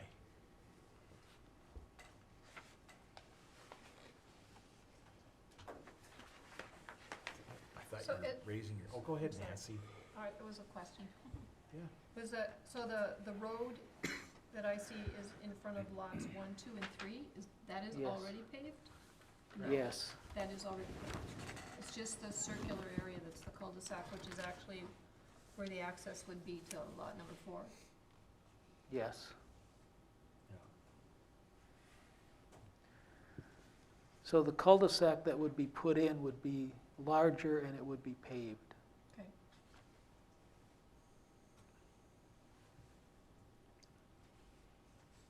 He's past the 5-year mark. No. No. The development agreement would be the initiation of the 5-year. Okay. And that's in the development. 5 years from going forward. Okay. Yeah. Well, I think everyone's thinking about is he's getting these lots with services in there and he's not paying for them. That's kind of a big one. But it's in and there's nothing we can do. And he had put the services in, he just, so they had to dig into the street. They for still, the there's services. still a fair amount of work, but, Right, but he didn't pay for the actual street. Right. and there's no going back, so there's no point in not approving. Right, right. I would move to approve the final plat for Pinewood Estates. Thank you. I'll second that. And a second. Further discussion? Do we need to All in- include the condition that Larry had I stated? thought that was Five part of the conditions. motion. Okay, Okay, all right. there were Just five. making sure. Was that your understanding, Nancy, Yes. when you? Yes. Okay. and Well, a he's second? told us that was another condition that was on there, just that it Yes. wasn't written here, that we Right. weren't adding it now. Okay. Okay, good question though, okay. All right, all in favor of the motion signify by saying aye. Aye. Opposed,